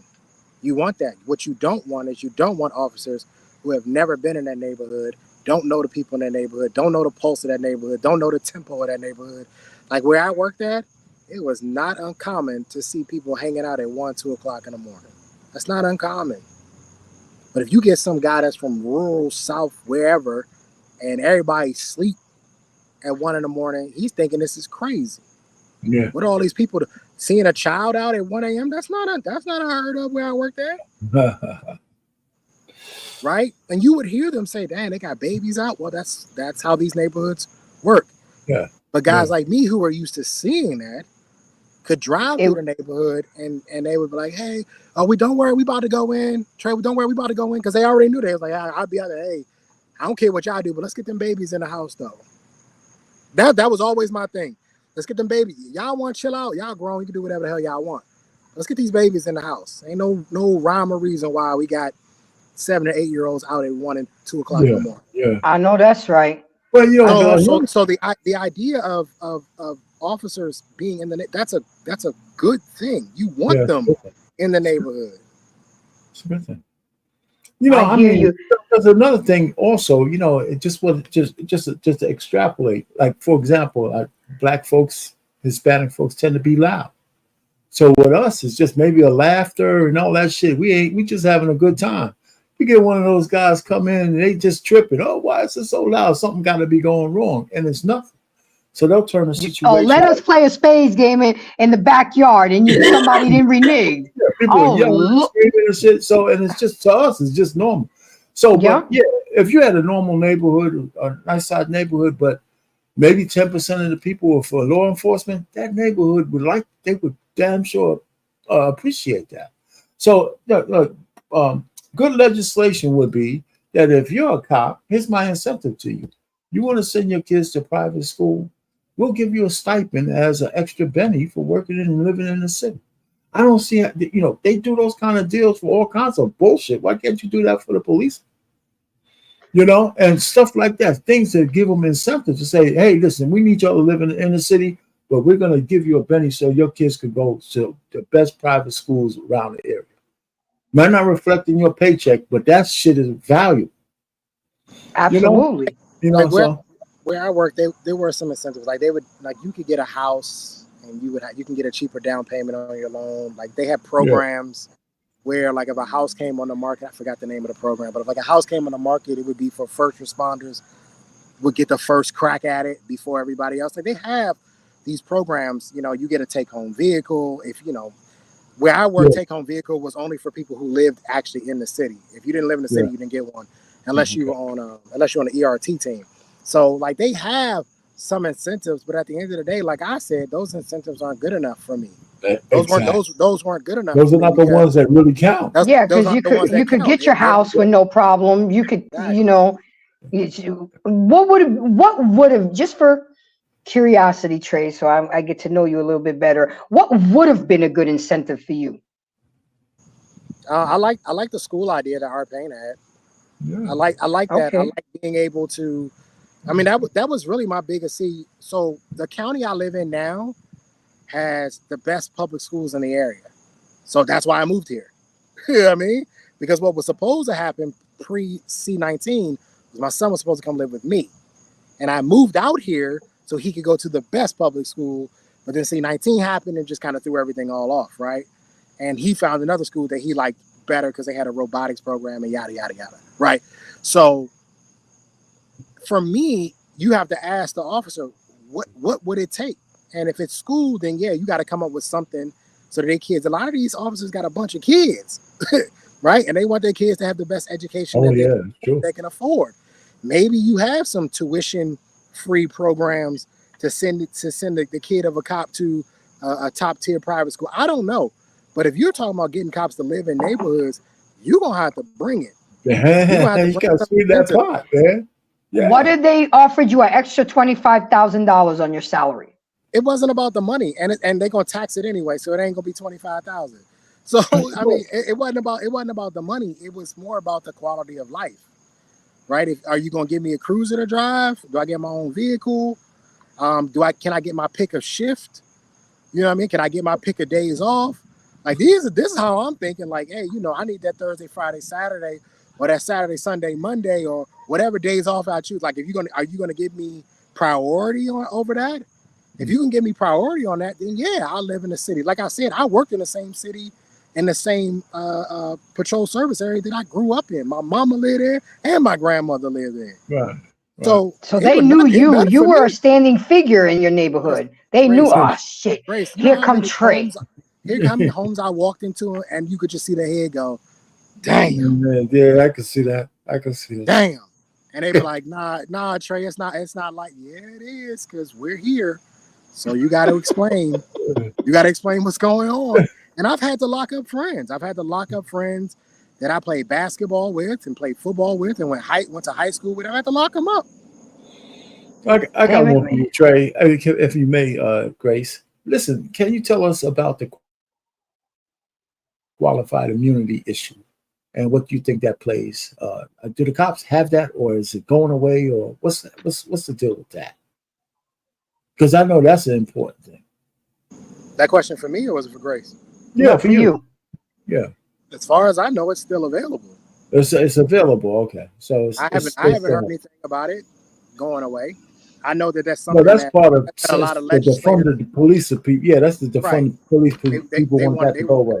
They want to get rid of it. My thing is listen, if you want to do it that way, that's fine. That's fine, because most officers would just take out some sort of insurance of some sort, right? Mm-hmm. And I know there are some other jobs where you have to have some sort of insurance in case something goes wrong. I would have preferred that way, to be quite honest. The union was a piece of shit as far as I'm concerned. They didn't help me or nothing. I got suspended, and the union was worthless to me. They didn't help me nothing, quite honestly. And I was paying them dues every month. I mean, I guess technically they were still protecting me, but I just felt like they never earned the money that I paid them. I always felt like I'd be better off being an independent contractor. Especially when it came to tax reasons. You probably would have been more of an independent contractor. Trump kind of screwed us with all of that. He screwed us with the taxes thing. So, but as far as listen, I don't know if you're going to be able to hold on to officers if you get rid of qualified immunity. That's what I was going to say. Yeah, I don't think you are. I mean, it's hard to hold on to them right now. Yeah, I don't know that they stick around. Yeah. Especially I take that back. The ones that are closer to retirement, they ain't going nowhere, right? Yeah. But when you got some guys that are 2, 3, 4, 5 years on a department and still young enough to make a move and go somewhere else and go do something else, I don't know how you keep them there. Right. And people will say, well, qualified immunity just gives y'all carte blanche to do whatever y'all want. And yeah, to some degree, you would be right. Like that guy who just committed murder. Yeah. You would be right. But the question is what's more important, cops on the streets or not? I hear you. And with that being said, let me go ahead and welcome Joshua. Sir, thank you for coming. I appreciate you. I know you got some shit to say. Go ahead. What say you on everything that we've talked about and presented tonight? I hate society. At the end of the day, you guys are complaining about stuff that all you're going to end up doing is making it worse. You bring up, okay, an example, you bring up qualified immunity. Trey brings up the idea of like insurance or a bonding system. That's fine, technically. That there's other industries that operate the same way, right? Except for the officer pays for that crap. Comes out of his paycheck. So now what? You want to cut the amount of money that goes into his pocket? I retire up in about 3 years. There's like no way in hell I'm staying in this position. So I'm going back stateside, and I got a job offer as a county. I don't know why. I don't even know how they knew I was coming back. And it was like it was almost 50,000 under. Now you want to like do something like POP, qualified immunity, right? How much bonding would that require out of my paycheck, right? Why would I want to become a cop? I don't have to. Like, why would I want to go into county? That would be ridiculous. I'd rather go into state, which I'm not going to be in your neighborhood as a statey. So, I mean, it's kind of like you don't get the thing that you want. It seems like, and this is across the board with almost every problem that I can see run around, is society's gotten worse, but they keep continuing to demand higher standards. It's a society problem. Fix your society. Other things will fall in place eventually. It's a slow process. But any move that you make is going to make things worse. It's always the case. Keep asking for more regulations. I hear you. I mean, I hear you. I just think that they should take the money that they spend. I don't know if they spend money frivolously, but they should take it on more training, mental check-ins for cops. I mean, I know a lot of cops that used to make a lot of money just on overtime detail. They's like, we working. We working. They would work a game, a concert. You always have. And it was so awesome. The cop that I dated at the time became the resource officer at the school that my son was going to. So I knew he was safe. He see him walking home from school. He give him a ride. He let me know if he's causing trouble. I mean, like I said, I'm torn between it, guys. I wanted to be a cop. I respect the uniform because in my family, you're either on this side of the law or we either got FBI, law enforcement, firefighters, or we got, I ain't got to say it. I'm Italian, so I ain't got to say it live. But you understand what I'm saying. And it's like, damn. Miss, she said, stop by. She's stopping by to say peace, smash the like button and share. Thank you very much. I appreciate you. But yeah, guys, I have one more What was that? Roll back up to Edward's comment. Think about the math on this. Not our problem if you can't do your job without being in AHAT. So yes, you deserve to, and you has that. So you deserve to lose money. Think about the math on this. If you roll through your typical town neighborhood, just keep it at city and county officers. Those are the guys that you run into on your daily. The population wise of all of the officers, the vast majority are decent cops, do their job kind of thing. Yeah. Okay. So now it's a math problem, right? It's everybody's pointing the fingers at this small portion of, let's call them idiot cops or whatever, right? And you want to burn the house down and rebuild it and punish everybody. At the end of the day, this is going to boil down to your property taxes. You have problems with getting into housing now, like kids are having issues getting housing now. Just keep increasing the property taxes. Keep talking about let's put the officers into mandatory psych training. First of all, there's no incentive for an officer to go into psych training. If he goes into it and says the wrong thing, he gets flagged. He's going to either lose his job or get a desk job. Like, he's going to get screwed. He's not going to be incentivized to tell the truth about his feelings. It's a shitty job, and you want people to be regulated more on an already bad job. Damn.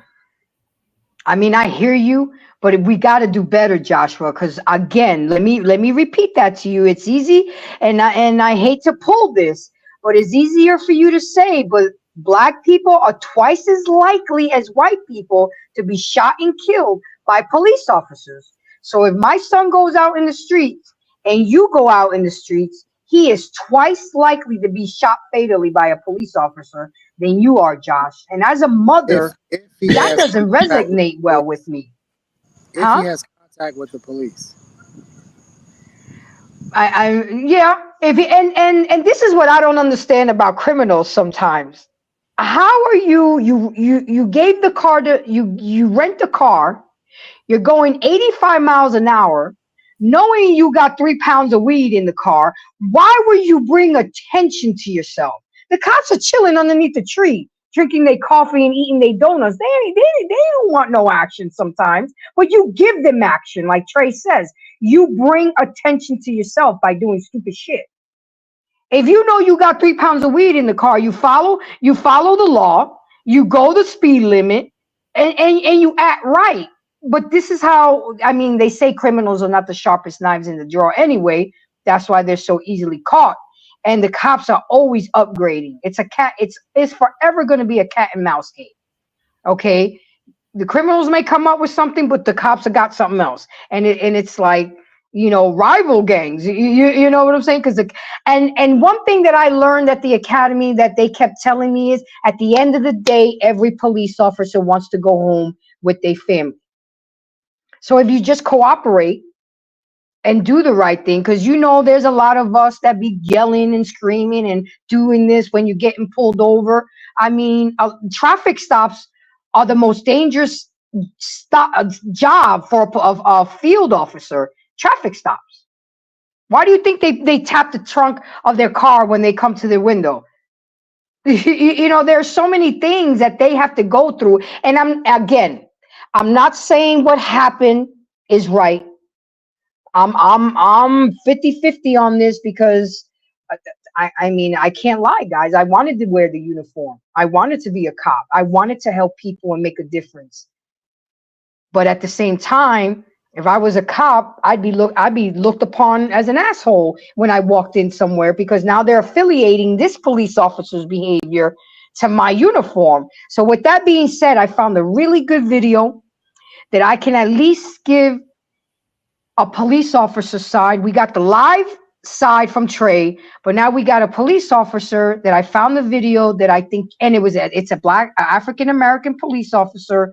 Run that tape on BMU. So it's a little bit lengthy. I don't know if he clipped it up or anything, but it's a good video.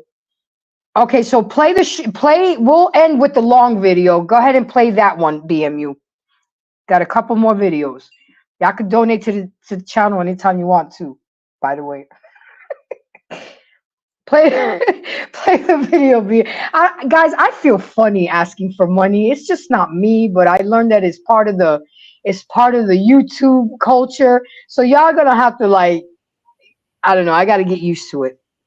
I got to be more. Shout out to my boy Izzy. I love him, but he don't give a damn. Shout out to Izzy. Dope conversations deserve dope donations. Some of you y'all have tagged me, and some of you have messaged me for my take on the incident that happened in Springfield, Illinois.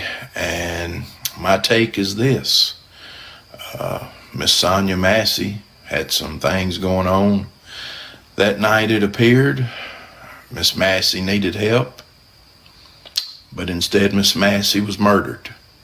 That's my short take on it. Cut and dry. She was murdered by a thug that had a badge and gun and an evil spirit. The longer version is, I watched this video.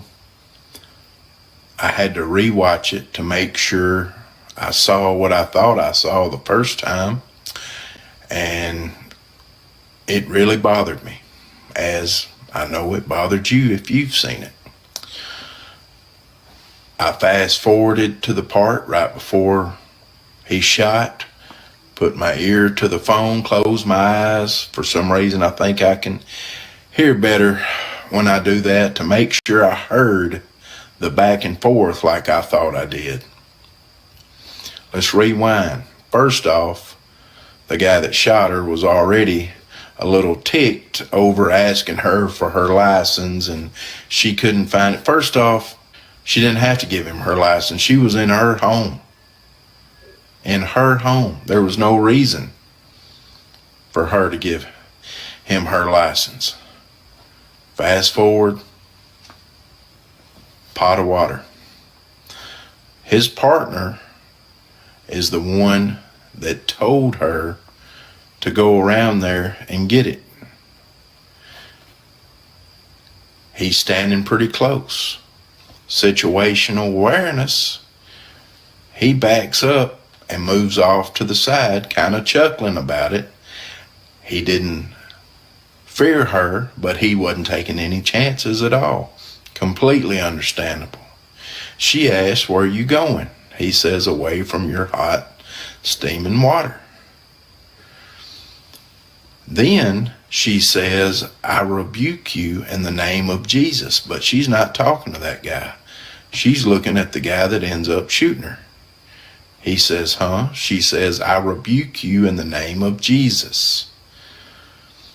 This sets him off. I rewatched it. I listened. I rewatched it over and over. She is not trying to close the gap on him.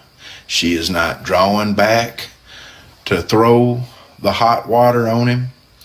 He goes off at being rebuked. I believe this wholeheartedly. Y'all can make fun of me if you want to. I believe this. What does he say? "You better effing not, or I swear to God, I will shoot you in the effing face." At which point, she's scared to death. Pot goes on the counter. Nothing in her hand. She cowers down, understandably. He saw her put the pot down. He keeps saying, "Drop the pot, drop the pot, drop the pot." She starts peeking back up. What does he do? Still nothing in her hands. Pot still on the counter. He follows through what he told her he was going to do. He shot her in the effing face. Murdered her. During the aftermath, does not administer aid, discourages his partner from administering aid, says on the radio, yeah, she's still breathing, but she's losing a lot of blood. No remorse, nothing. This guy should have never been in law enforcement, and he deserves to be in prison for the rest of his life. Law enforcement failed Miss Massey that night. She needed help, but she got murdered instead. Okay, guys, let's talk about that video. I'm gonna end with you, Trey, because you're gonna give us the police side of things.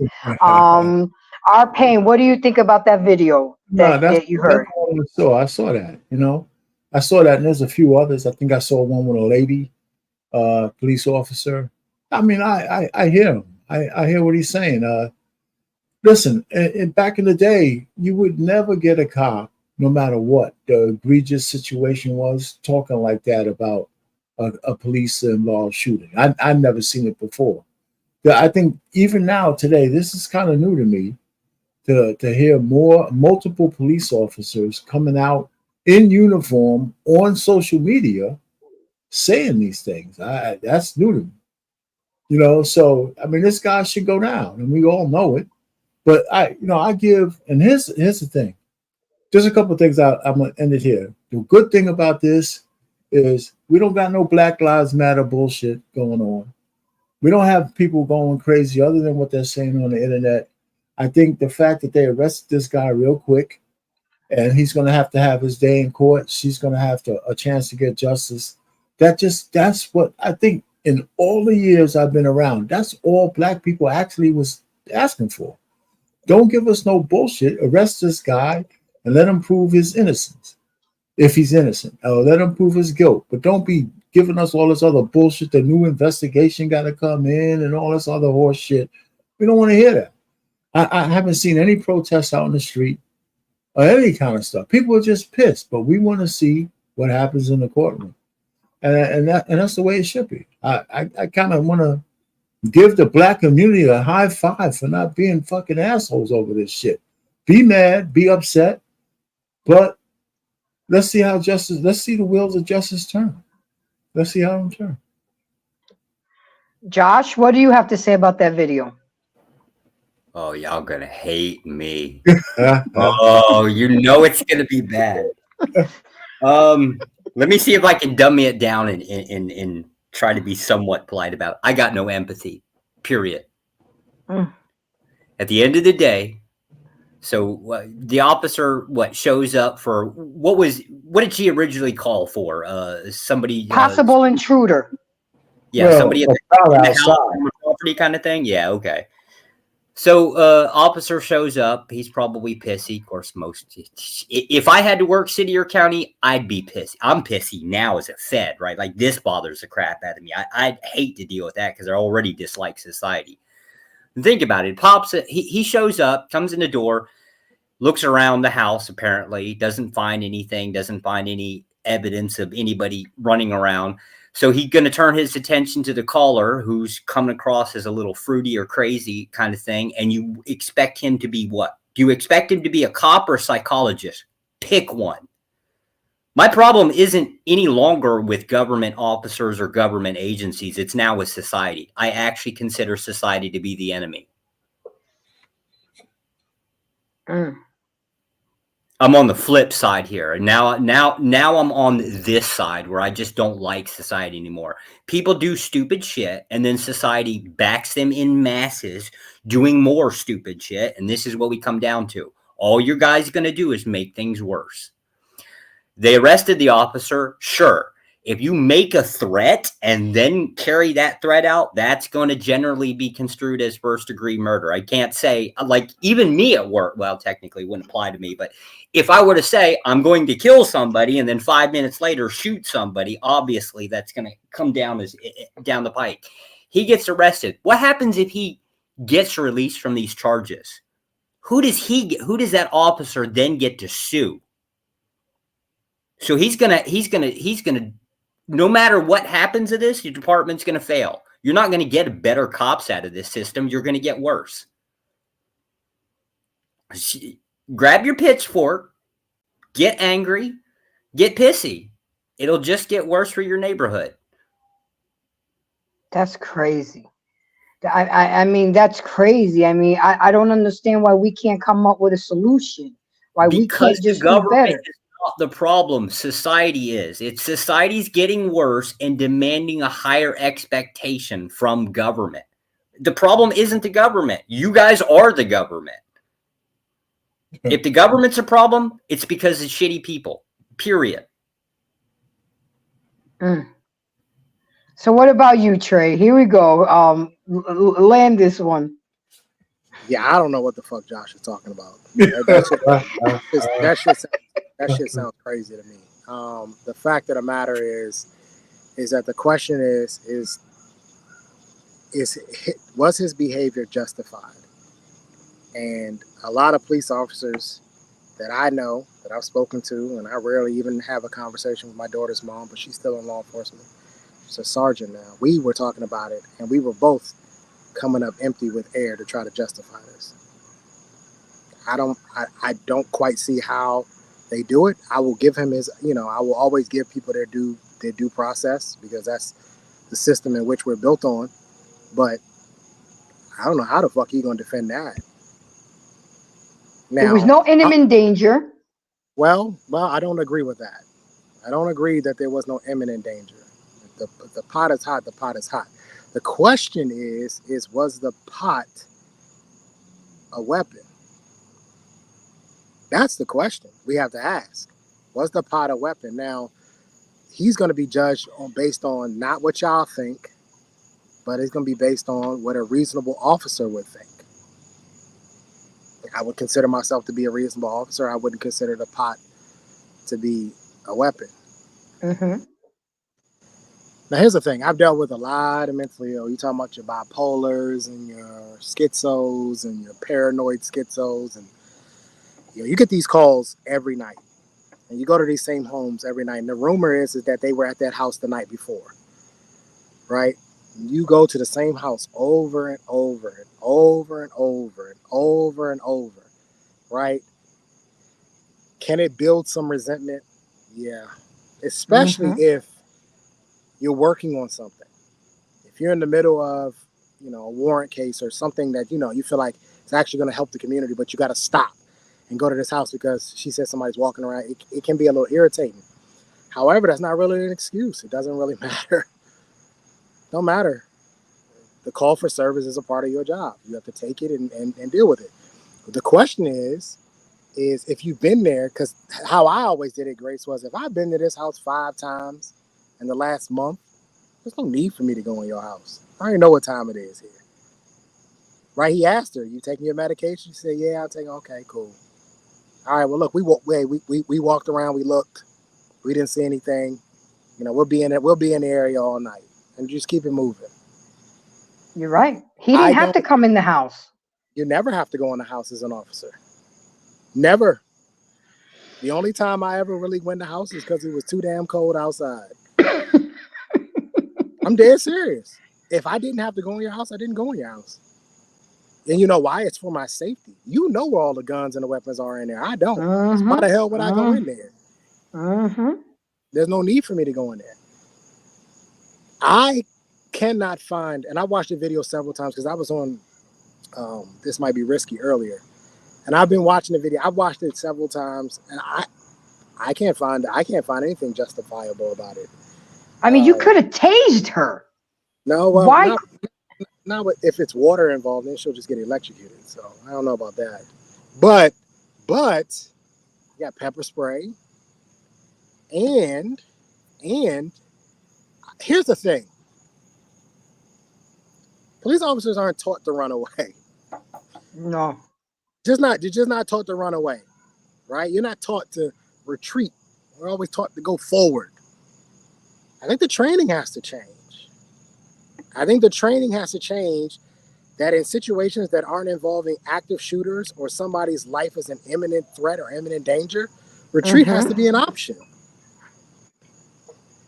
And that you need to get to a point. Me personally, Monday morning quarterbacking the hell out of this right now, I would have liked to see them exit the home.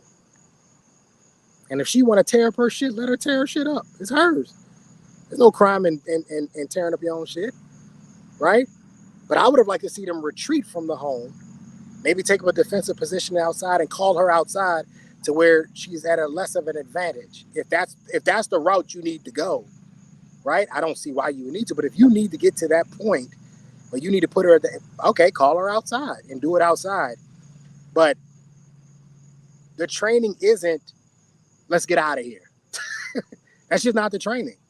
The training is forward, forward, forward. So maybe the training needs to change. Now, me personally, I never had a problem. When I see when I had mental health consumers start to have an episode, I would go wait in the cruiser. I would just, okay. And I'm talking about, I've had situations where people start stabbing themselves, all types of stuff, right? And you got to stop them from stabbing themselves, obviously, right? But I've seen it go from 0 to 100 really quickly. But I've also realized that if I took myself out of the picture, sometimes that was enough to calm the situation. And that may be just the mere presence. Sometimes the mere presence of police is the agitator. Sometimes that can just be the guys that's just in uniform. That's the agitator. So sometimes if we just take ourselves away, things have a tendency to calm down. I would have liked to see them retreat back to outside, maybe come up with a plan, maybe call her outside. But unfortunately, that's not what happened. And I think that has a lot to do with, again, you talked about it earlier, Grace. There's a lack of training there. And also the hiring practice of who you're hiring and what their mentality is when they take on these calls for service. And let me be very clear. I have never ever been trained to tell someone I'm gonna shoot you in the head. I don't know nothing about. I ain't never heard that before. Now you can tell them I'm going to shoot you. You can say that. If they pull out a gun, you can tell them, listen, if you don't put the gun down, I will shoot you. You can say that. But officers, the protocol and training is to shoot center mass. Yep. So I don't know where we getting headshots from. It's the only time I was trained to do headshots was if you can confirm that they were wearing body armor. So it was 2 to the body, 1 to the head, because you confirming that they got body armor on. And that was actually a part of our firearms training. But that was the only time. Never, ever have we ever been, at least not where I was at, ever been told that it was okay, professional, to tell someone I'm gonna shoot you in the face. That's insane. And then go do it. And they don't even have I mean, yes, a pot of hot boiling water is a weapon, but not a weapon to take your life. It would have done some damage, but you could easily like back up, like the other officer said. But that was just crazy to me. Absolutely not. Look up the term thermal weapons. Boiling water has been used since the dark ages in warfare. And now we're all talking about all of a sudden, it's just water. What the hell? Like, you guys are just basically dumbing everything down as to anything is a weapon. If it's in your Josh, hand. so you really feel that it justifies to take her life in that manner? That's the thing. You guys seem to be under the impression that cops are there to preserve life. There is nothing in any law that dictates that a cop has to protect life. They have to legally protect property. You got a problem with the law? So property is more important than life? Yes. According to legal definition, the answer is yes. Joshua, you have to speak for yourself, because that's not the oath that I took, and that's not how we were trained. You're talking about policy versus law. I don't know what you're talking about. That's not what we were told. As a matter of fact, the shooting I got into, the first thing I did after I kicked the gun out of his hand was render aid, because that's what we were taught to do. So I'm not. He didn't do that in this case. I've been in shootings. He didn't even try to help her. He told the guy, "She gone." Basically, she done. That's a headshot. She done. And he didn't even try to render. Josh, I don't know where you were. I don't know what you do for a living, but we clearly do two different things. Yeah, we just focus on the law. All of the policy stuff is just that, policy. Nobody particularly cares about policy, and it doesn't transfer from one department over to another. If an officer, like in a county, dealing with people on the street level is definitely going to be a lot different than anything we have to deal with. The difference that comes down to this is you guys have an expectation on law or on policy being law. You're conflating the two, and they don't exactly exist. And now you're going to put it through a court system that's going to end up costing you because you want policy to be law. Yeah, you're making some assumptions there, Josh. This is exactly what I was saying about that first-degree murder. They got one Josh on the jury like that, but my man's walking. Yeah, I don't know how they got first. I'm a little bit shocked.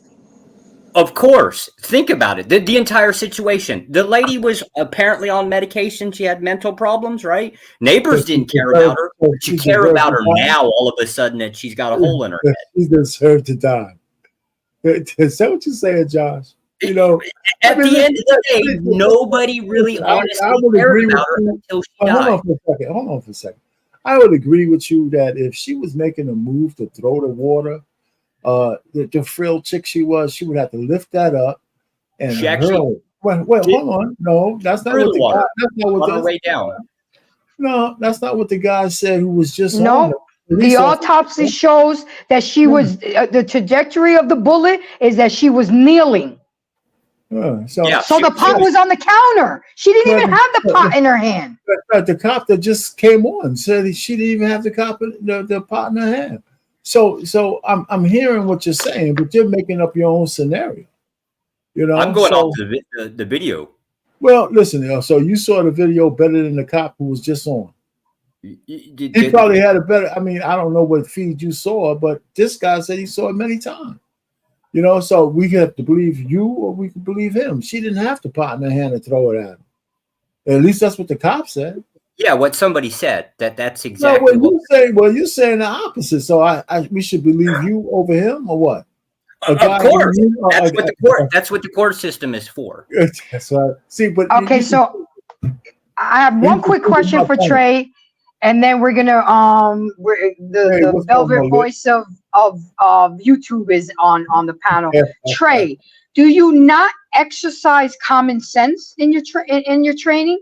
Remember, I didn't finish the whole police academy. Are you guys not allowed to have common sense in some situations? It depends. Yeah, of course you are. Yeah. Okay. But here's the thing, right?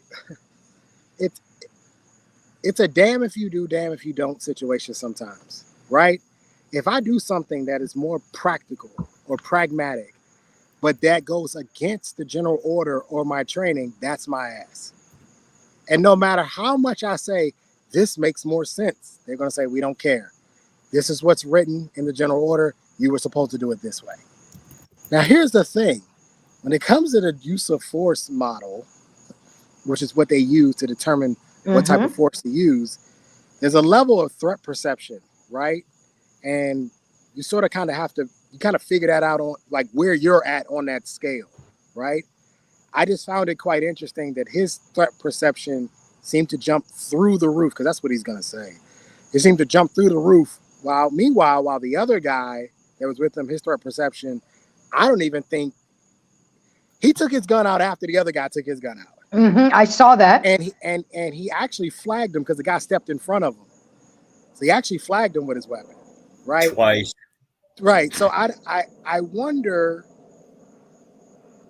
This is why I say I gotta hear what this because it's easy to tear. We can tear him to shreds right now, but I'm just curious. I want to hear what he has to say and why he did what he did and what was his perceived threat. Because the videos that I watch, she didn't make a movement to throw the water. I know that I watched Officer Tatum, and Officer Tatum was saying that she threw the water. I didn't see that. I didn't see her make a movement to throw the water. I saw her take the water. She had the little oven mitts. I saw her put it on the counter. I saw her cower, sort of come back up and cower.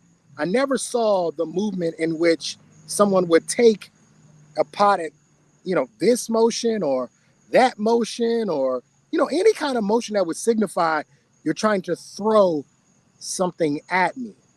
And I got to be honest with you. Like I said, this is where I asked the question. Can we start teaching officers to retreat? Can we start teaching officers the best thing here is to leave, to get out of there quickly? Can we do that instead? I think if the training involved some sort of retreat, I think she'd be alive. I think this officer wouldn't be facing life in prison, right? And we'd have to be going about it a different way. But I've said this before. I have yet to see anything that would change my mind as far as whether or not the shooting was justified. I don't see it being justified, and I see some legal mumbo jumbo getting ready to happen, because I don't see that as first degree. Typically, from the way I was taught the law, first degree means you had to plan it. That's right. Yeah. You had to plan it. You had to sit down and make an actual plan to carry out this. Spontaneous utterance, sort of I'll do this sort of thing, never classifies as first degree. I agree with Arpain when he says that this is an old school prosecutorial tactic that they use to charge him with something they know that they can't find him guilty on, so that he walks free. I would like to see him charged with everything from first degree down to if they have fourth degree, and then let the jury figure it out from there. Absolutely. I hear you. So now again, let me introduce the velvet voice of YouTube and BMU Network. How you doing, Liz? Hey, Dom, how you doing? We're good. We're good. So you already know what we're talking about. Yeah. I showed the newscast of the show. We got a couple videos. We got one more to go. But what say you? Because you're the melanated community, and I was telling people how we have to raise our kids how to deal with police officers different from a white child. Right. Hey, so Grace, let me just say this real quick. You have somebody in the video, in the audio as well. I think I Don't Give a F came up as well. She'll be back in a minute. She'll be back in a minute. So what say you, Loss? Here's my whole thing. You got to look at the numbers. It's 2 versus 1. It's 2 versus 1 with guns. It's 2 versus 1 with guns, and they're bigger men. You know what I'm saying? And then for them to justify or try to justify it's one of those things where you have to think about it. It's like, what were you thinking? You know, and you have options. It's just like Trey spoke to about, protocol. Those guys are taught to go forward and not backwards. Well, they're also supposed to preserve life. I don't know about this not preserving property or whatever, but you can always get property back, but you can't get people back. You know what I'm saying? You can always rebuild a house, but you can't rebuild a person. You see what I'm saying? Not only that, they took that lady's life, it took her liberty, and it took away her pursuit of happiness. Now, here's my thing. If they knew that she had some type of medical issue, then they should have probably said, hey, look, do you mind if we call somebody in to take a look at you? You know what I mean? That type of thing. Instead of saying, I'm going to shoot you. What kind of mess in is the that? face? I invited you into my house and you telling me you finna shoot me. And if you go back and you watch the video when the lady was on the phone with, I don't know who it was, she was like, don't hang up. And to me, that lets me know that she felt like she was not safe in the presence of the police. She's like, please don't hang up with me. Please don't. And that speaks to something about women's intuition, because she knew for a fact this may be her last day on this earth. And that's the main reason why she didn't want to let that person get off the phone. I've seen that so many times, where people just say, hey, just don't hang up with me. And sometimes you got to listen. And then if you listen to the officer, no, you can go ahead and hang up. We got it. What kind of mess is that? And then on top of that, he was making gestures to the other guy, go around there. I'm like, you act like this lady can't see y'all. You know what I mean? She invited you into her house, and then you walk out and she don't. I mean, you got to have some type of common sense, some type of decorum, man. Look at that comment, Lit. What was that? It says she even asked the cop, "Are you going to hurt me?" Exactly. Can I say something? Come on, man. I've dealt with a lot of mentally ill people. Ask you that. I'm serious. I'm not even trying to take anything away from her.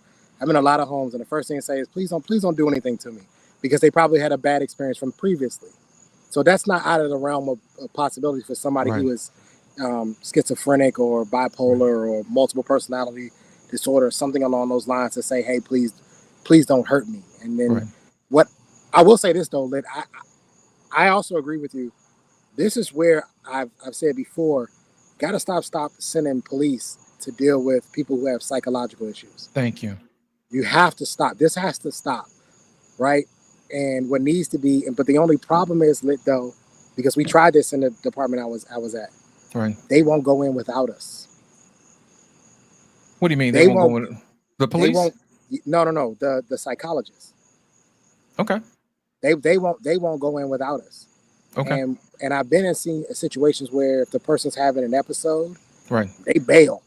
They get the hell up out of there. Well, Trey, let me ask you a question. What type of red tape do you think people have to go through to get something like that done, to avoid something like this in the future? Yeah, I don't think it's much. Honestly, I think, Lit, what you need to do is it needs to be a part of a unit. It needs to be a specialized unit. When the department I have, they had a lesbian, gay unit, they had a trans unit, they had a prostitute, they had a whole bunch of units. They had nothing for the mental health. I'm like, just make an entire unit, make it a crisis intervention unit that works hand in hand with the psychologist, so that you build a rapport. You guys can go work these cases, these calls for service together. And that way you don't have to call the patrolman out to do it. You actually have specialized officers that have gone through specialized training, and they work alongside the doctors. Absolutely. And I think that's a good point, Trey. I mean, we set aside, money for tanks and stuff like that for the police to use, but we don't set aside something for the people when they need, help, especially if they're having a crisis. Now, also, you have to think about this too. A lot of times the media plays a part in sensationalizing some of this stuff. You know what I mean? She could have just watched a video where, people are showing other people getting mowed down, and they're always showing the black folks getting killed by the white folks. You know what I'm saying? And I'm pretty sure there's some situations where it's the other way around. But for some strange reason, we have a weird proclivity to watch black people get hunted down like dogs, and they advertise it. You see what I'm saying? And in the mind of some people, like this particular officer, he thought he was going to be justified by getting away with it, But my whole thing is this: we have to take a step back and look and say, hey, look, what are we doing? Sometimes justice just needs to be served, whether it's black or white. You know, in this particular situation, you know, if we take a step back and just look, was race motivated in this particular situation? That's a question that needs to be asked. And then on second thing that needs to be asked, was this due to a lack of training? Was this due to a lack of understanding? Because I'm always going to lean on the side of the person who doesn't have the training, because the person who does have the training has had the training. You know what I'm saying? So we can't expect people who haven't been to police school to comply with something that somebody says, even if they're scared or don't know how to handle themselves emotionally, especially if they're having an emotional or psychotic episode. So let me ask you a question now. You well, I don't know who's there. You made a statement about race being an issue. We need to know that. Listen, if it is or if it isn't, I'm not passing judgment. I mean, the fact is that regardless, I think he murdered. So if race was an issue or it wasn't an issue, the end result is still the same. Right. I mean, I think the race thing could even cloud it every, make people emotional about the situation. And just looking on face value, if she was a white lady and he did the same thing, or if the question is, would he have done the same thing? Well, that's questionable. But you know what, Arpain, I'm glad you brought that up. I'm glad you brought that up, because when I say racist, I'm looking at the back end of situations like this. Okay. Come to find out, this guy has been in trouble 6 times before. Right. So the racist system that allows him to keep coming back into the force is the racism that I'm talking about, the system itself. I'm not talking about the visual that everybody can see, the obvious. I'm talking about the system that allows him to keep coming back and doing the same thing he does. Because if you think about it, criminals can't do that. They can't keep committing crimes and over and over and over again. Sometimes when you get in there, and that's it. They don't have 3 strikes for police officers. It's on a case-by-case basis. But in this particular situation, he has a history. And my thing is this: nobody questioned his history. And I think that is the opportunity for correction. You see what I'm saying? That's what I'm talking about. When I'm talking about racism, I'm talking about systemic racism. The stuff that allows people like this to continue. I got you. Trey, quick question. Are you guys not trained to de-escalate versus escalate? Of course. So why don't we, I've seen cops de-escalate things, but I've also seen cops escalate things where it was unnecessary. Listen, I would be lying to you if I told you that there weren't some certain situations that I've gone in and stoked the fire a little bit, right? We all have it. I've just never done it with mental health consumers. But if there was some D-boys that was getting on my nerves because I done been to the same block 5 times tonight. And you was about to pick up your food and you got that call. Yeah. I might have stoked it a little bit because the D-boy is not gonna call the police. I ain't worried about them, right? But I never did that with mental health consumers. I never did that with anybody else. And no, listen. I don't know if he did. We had to take a verbal judo class. You're supposed to try to de-escalate as much as possible.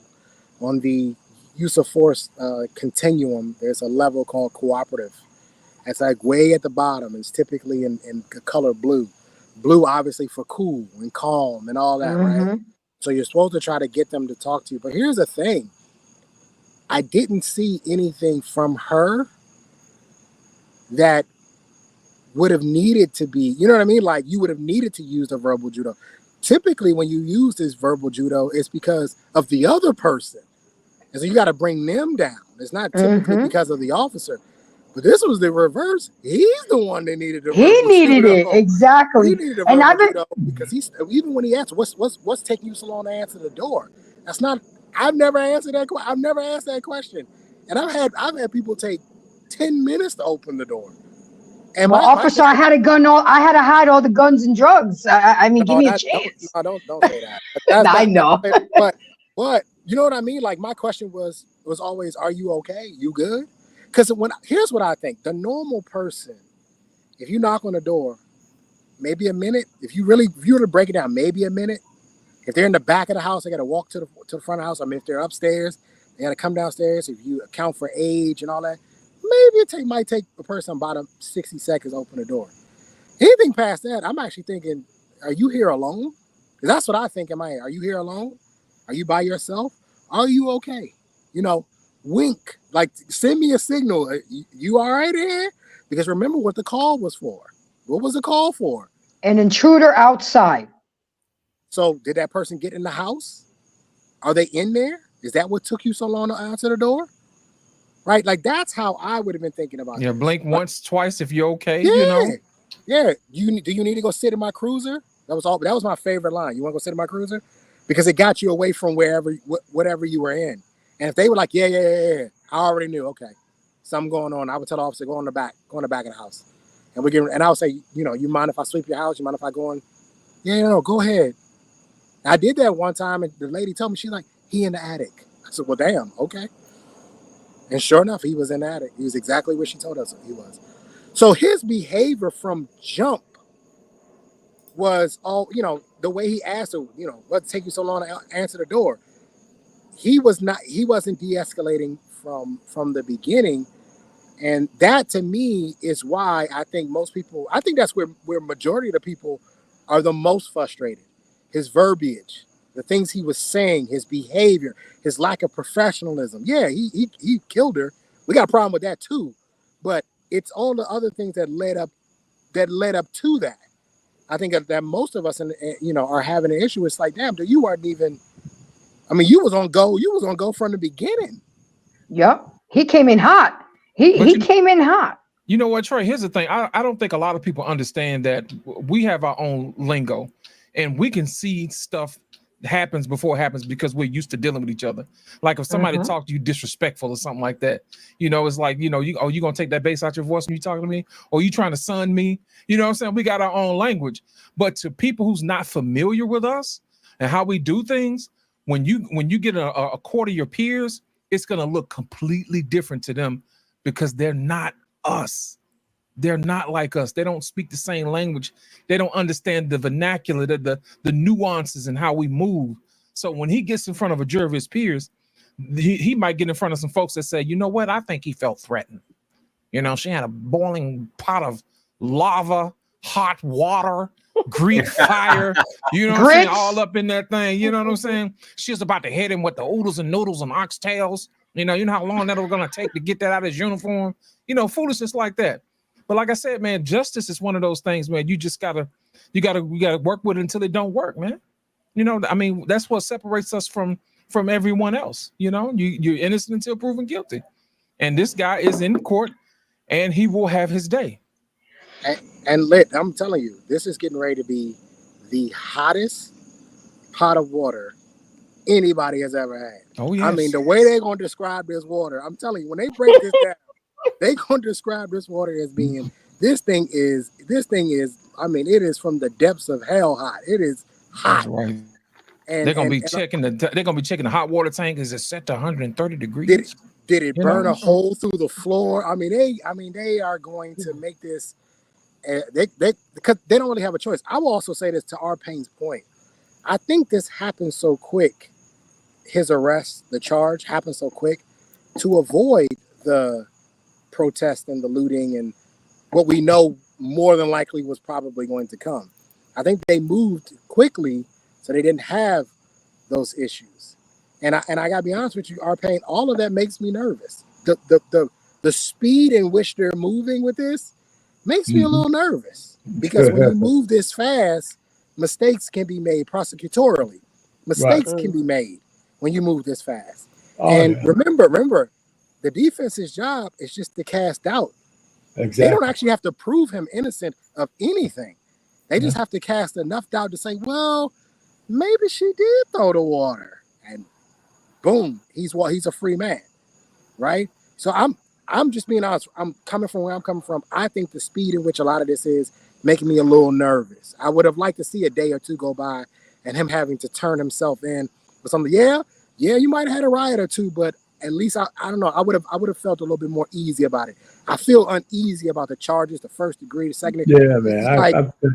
Yeah, this is the fastest I've ever seen a police officer get arrested. Usually they're put on suspension, on death duty, and all that good stuff. But let me go ahead. My girl Boz is in there. I really wanted a black woman to come on the panel, and I'm so happy that you came because I need you to tell me, how do you feel about this when you heard about this, Boz? And again, thank you for coming. It's good to see you, and you have been staying in my prayers since we had that conversation. Yeah. Tell me, what say you? You have a daughter. What if this was her calling the police and you were on the phone with her and she asked you, Mom, don't hang up? Tell me, what say you? Well, first of all, I don't believe in when someone asks you to stay with them, you leave them anyway. You know what I'm saying? You don't know why they're even asking you that, or they have to ask you that for a reason. They don't feel safe. And what if the cop didn't have body cam? Well, it's going to be recorded on a dispatch, right? If she stays on the phone with dispatch, that whole thing is being recorded. So, yeah, I'm yeah. So stay with them on that, right? And then it's like, it's crazy. It's crazy when you call for help and you get killed. I mean, just by you saying it, I'm still getting goosebumps, guys. People. You know, to me, it's just stupid people with a damn badge. And I'm the first to be like, hey, there are still good cops and stuff like that. I talk up. I speak up on them. I speak good on them. So when you have these type of failures, these trash people with badges, it's like, fuck you. Go somewhere, burn in hell, all that shit. Do you agree with what Trey said, that whoever hired him and went through the hiring process, that they should get punished as well? Because they missed, like my guy here says, Levin Champley said, they missed a lot of red flags. Do any of them deserve any accountability? And everybody on the panel, I already know how Trey feels about it, but what do you guys think about? Does anybody else need to be held accountable for this? Hell yeah. Even in my department that I was working at, you can tell that they did not go through no process. I mean, they might have sent them to different people, to say that they sent them to them, right? But these people are paid to pass them through. Them psych evals, those doctors are paid to pass them through. Y'all listening? Else. You know what I'm saying? So it's not that you can't say that they didn't do the rounds like the rest of them. It's just that they were paid to pass. Yeah. So therefore, you still get them hiring anybody, which is anybody is the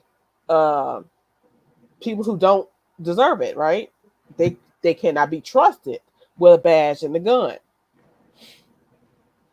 So I mean, I hear you. Now we have one last video. It's kind of long, but I want to close out with this video. Then we'll do our final thoughts because we're trying to we're already over the 2-hour mark, but that's okay. So if you could go ahead and play. Go ahead, honey. What you say? Speaking on them hiring any and everybody. Okay. I clicked on the link to tell y'all this. YouTube has everything.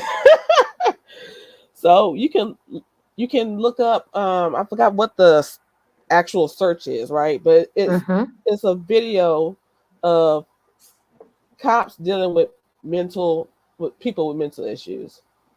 And then there's one video where gas station called the cops because a lady was having an episode.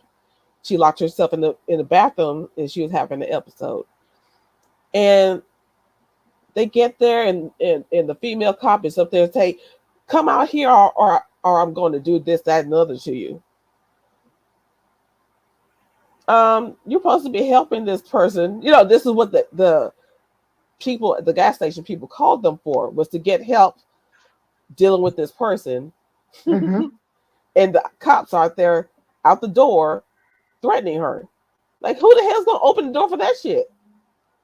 And they were laughing, they were making fun of her in her episode and stuff. It was horrible. So it's just Okay, was the lady in the bathroom black or white? Or do you think it would have made a difference? I don't think it would have made a difference. This girl, I'm telling you, this female officer was dumb as hell. Like stupid was stamped on her face. She was stupid. I mean, the partners there with her weren't any better, but she took the cake. Okay, took the cake, ate the whole thing up, and washed it down with some Kool-Aid. Okay, she was stupid. Damn. See, I know that I would have been the kind of cop that I would talk it out, right? You know, and my partner would have been, you know, of course, if it was a female, I would have talked to her and find out what's going on. Are you good? You know, if hopefully I would have had a male partner, he would have just been behind me, backing me up. But you know, you want to feel. I mean, you can't be aggressive when somebody who's already being aggressive. I mean, you can't match fire with fire when you're the one that's trained. You're the one that has the weapon. You're the one that has a club. You got pepper spray. You got so many different other things. But to reach to that first, it's just mind-boggling to me. It's just becoming like the norm now. I mean, I still can't get over the Rodney King situation. It clearly shows on the video that he was getting his ass beat over a traffic stop, and they still got away with it. I still remember the riots. At that time, I was living in St. Petersburg, Florida, and the hood lit up for 3 nights. I was working at the McDonald's in the hood, and we had to shut down the lobby, and we only could take drive-through, and we lost a lot of money. But I don't blame. I mean, how does somebody get away with jumping on a man? And you know what, he got hit 88 times, right? I mean, come on, people. This cop she was banging on the door of the bathroom. You know them bathroom doors are like metal. And they're small. You're making all this noise. You're just making the episode worse, and you're putting her in fear. You know, she just doesn't like going through an episode is scary as hell by itself. And then you got some dumbass making it worse. I think Trey. So I don't give a fuck came back. So what say you, honey? Welcome to the show. Welcome to the panel. Thank you for coming. I know you were being kind of reluctant and hesitant, but it's a safe space here. You know, I'm not saying we're perfect and we don't, you know, get into it with each other. But at the end of the day, we family here. you know, what say you on this? You still there? You gotta take yourself off mute, darling. Hello. There you go, loud and clear. Hello. Hi, guys. Hello. Hi. Okay, what was the question? Just what do you have to say on the whole conversation that we've been having all night? Because I know you've been listening. What do you have to say? There's a whole bunch I want to say, but I gotta keep it YouTube friendly. Where do I start? After 12 first, right? But what the guy did to Sonia was uncalled for. Honestly, I felt like the cop, rather the cop with what's his name, Sean Grayson, that cop, rather he was asking questions to Sonia, and then his partner was asking questions too, but he kept talking over his partner. And I feel like Sean could have handled it more professionally and show more compassion, kind of, because she was sitting on the couch and she wasn't really doing anything to cause him to really like say, I'm gonna, F and blow your head off. You know what I mean? Yeah. It's like, who goes around talking like that? Right. Even a police officer. Unprofessional. Very uncalled for.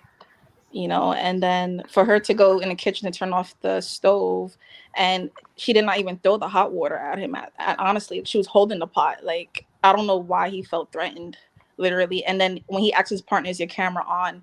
Like, that means he knew he was in the wrong. Like, I think he came in that night wanting to catch a body, literally. And then on top of that too, like, when everything was on camera, he even went out trying to lie, trying to make it seem like she offed herself, like, Yeah, and then, I heard that. like, he didn't even tell the truth. And then the son is calling the hospital to find out what happened to his mother, and then to find out Sean's fiance worked in that same hospital too, as well. And then they was not telling him who shot the mother or anything. Basically, they was making it seem like he shot him, like she shot herself, basically. And that was just crazy. Like, I guess they was coming up with lies to protect Sean. Trying to cover it up. Thank God for body cams. Exactly. Right. Once that body camera came on, they seen it. There was just like, it's not looking good for you. Dumbass. Don't hold on. Don't thank God for body cams, because they did not get those body cams for y'all citizens. They're not for y'all. That's for insurance purposes. Hey, y'all do know they that, still right? work for us though. No, they work for you in this case, but in most cases they work against y'all. Those because they submit it in court as evidence. Proof. Whether it's used against me or for me, proof is proof. Well, the problem is that a lot of people would say that the cops were lying. And now we had a body cam footage to say, no, I'm not lying about anything. Right. So you guys get hyped about body cams, but just remember, they weren't put there for y'all. You think they would invest? They would invest millions of dollars. Y'all know what it takes to upkeep that body worn camera. But system? Do you think we care? You have to go out and actually go hire people to actually maintain that footage, and they have to label it. They have to keep up with the cameras and all that. That's $1 million operation. You think they would do that for the citizens? But do you think we care? It's not about whether you care. Whether you care is irrelevant. This is the issue. The issue is that you're not paying attention. I'm trying to explain to you that you guys think this shit is being done for y'all. It's not. I don't care though. It's what I'm saying. But you do not care. You should care. Nope. That's your problem. Because the thing you is, should care. If the body cam is showing everything that has happened. No, it doesn't. Right. The body cams don't show everything. You think we don't know how to turn our bodies so the camera can't see things? You think we didn't figure tell the other person to turn theirs off? Yeah, exactly. Like that. What are you talking about? Oh, my camera was malfunctioning. Grace, they had to go out and go get special cameras that actually, because the first level of cameras we got only saw forward and like a sort of like a fisheye type of style. Only saw forward.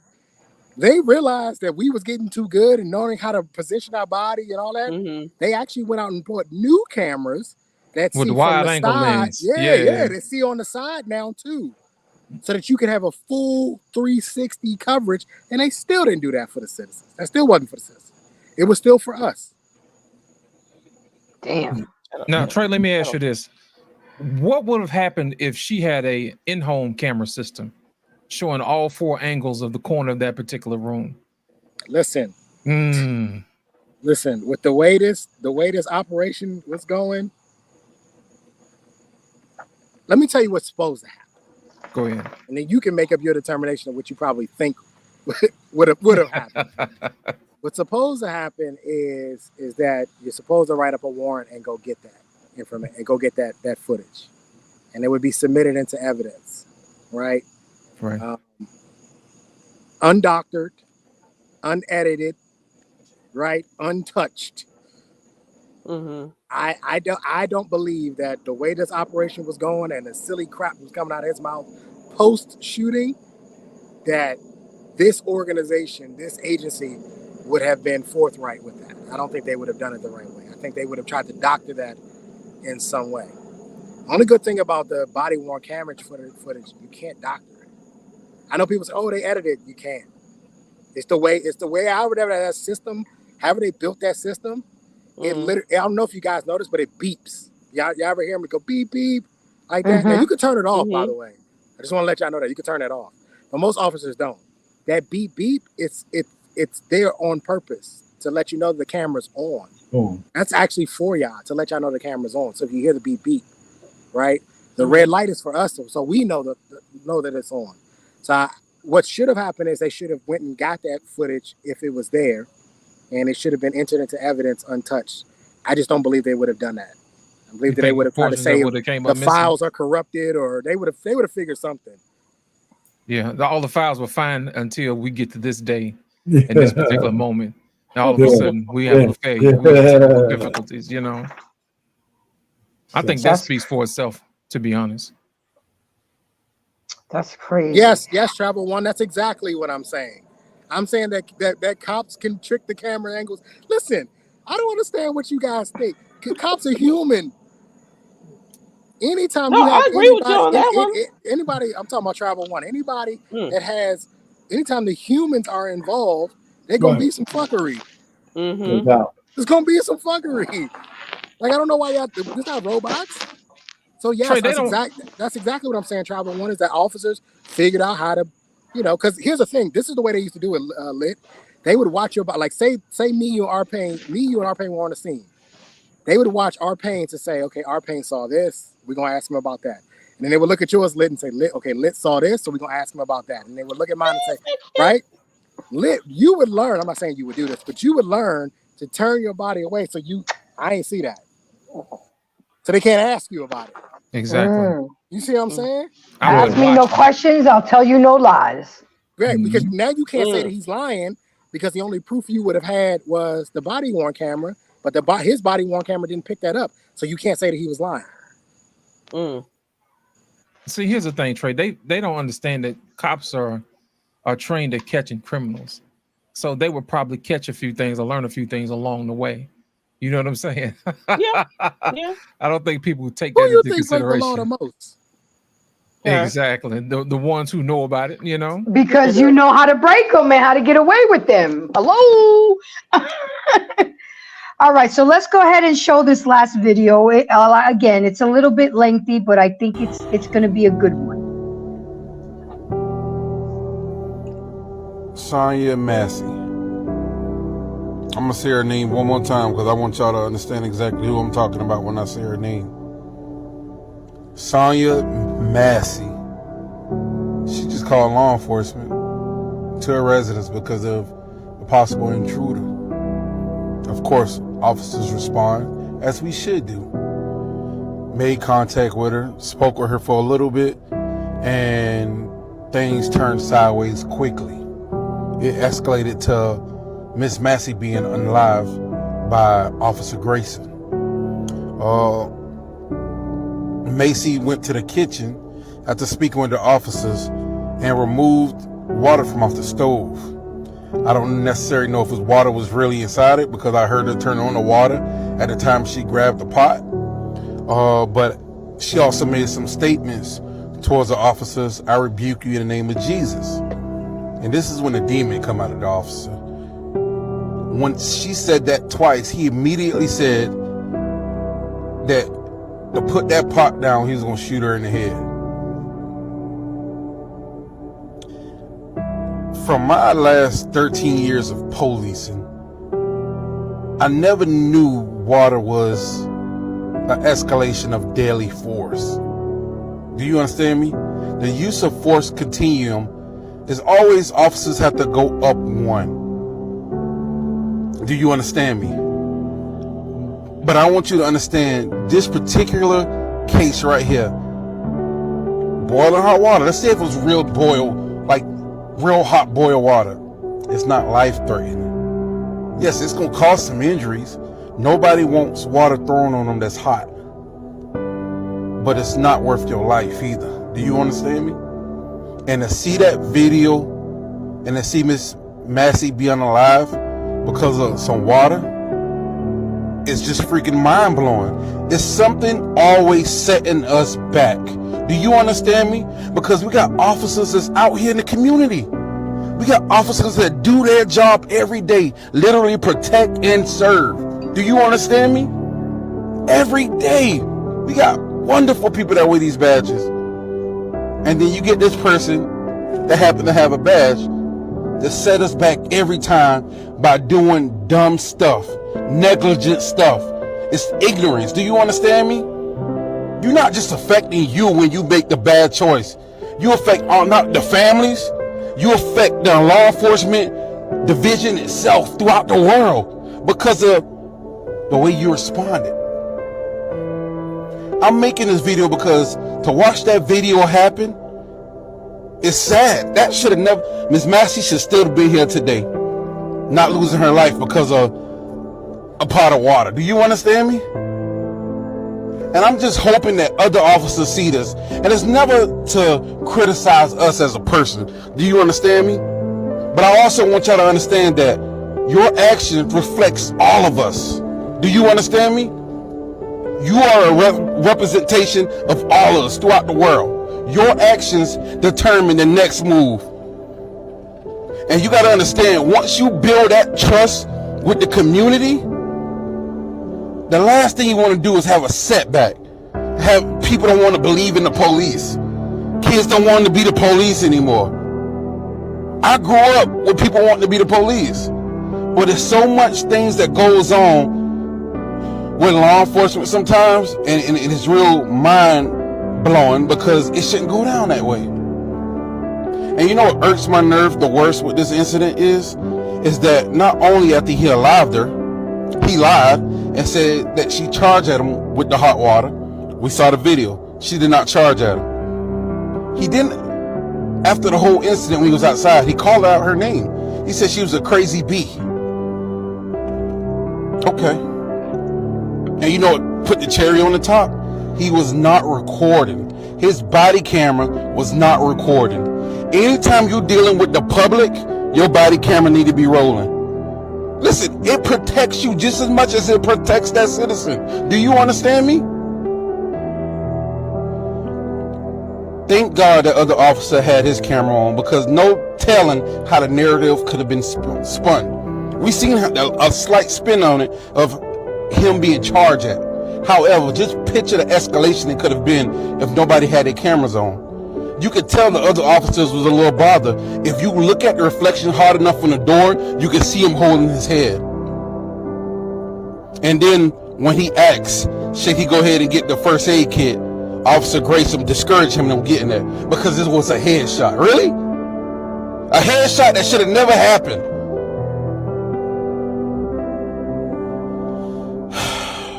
I get tired of talking about deep stuff like this when it's involving us, man. Because I'm big on the community.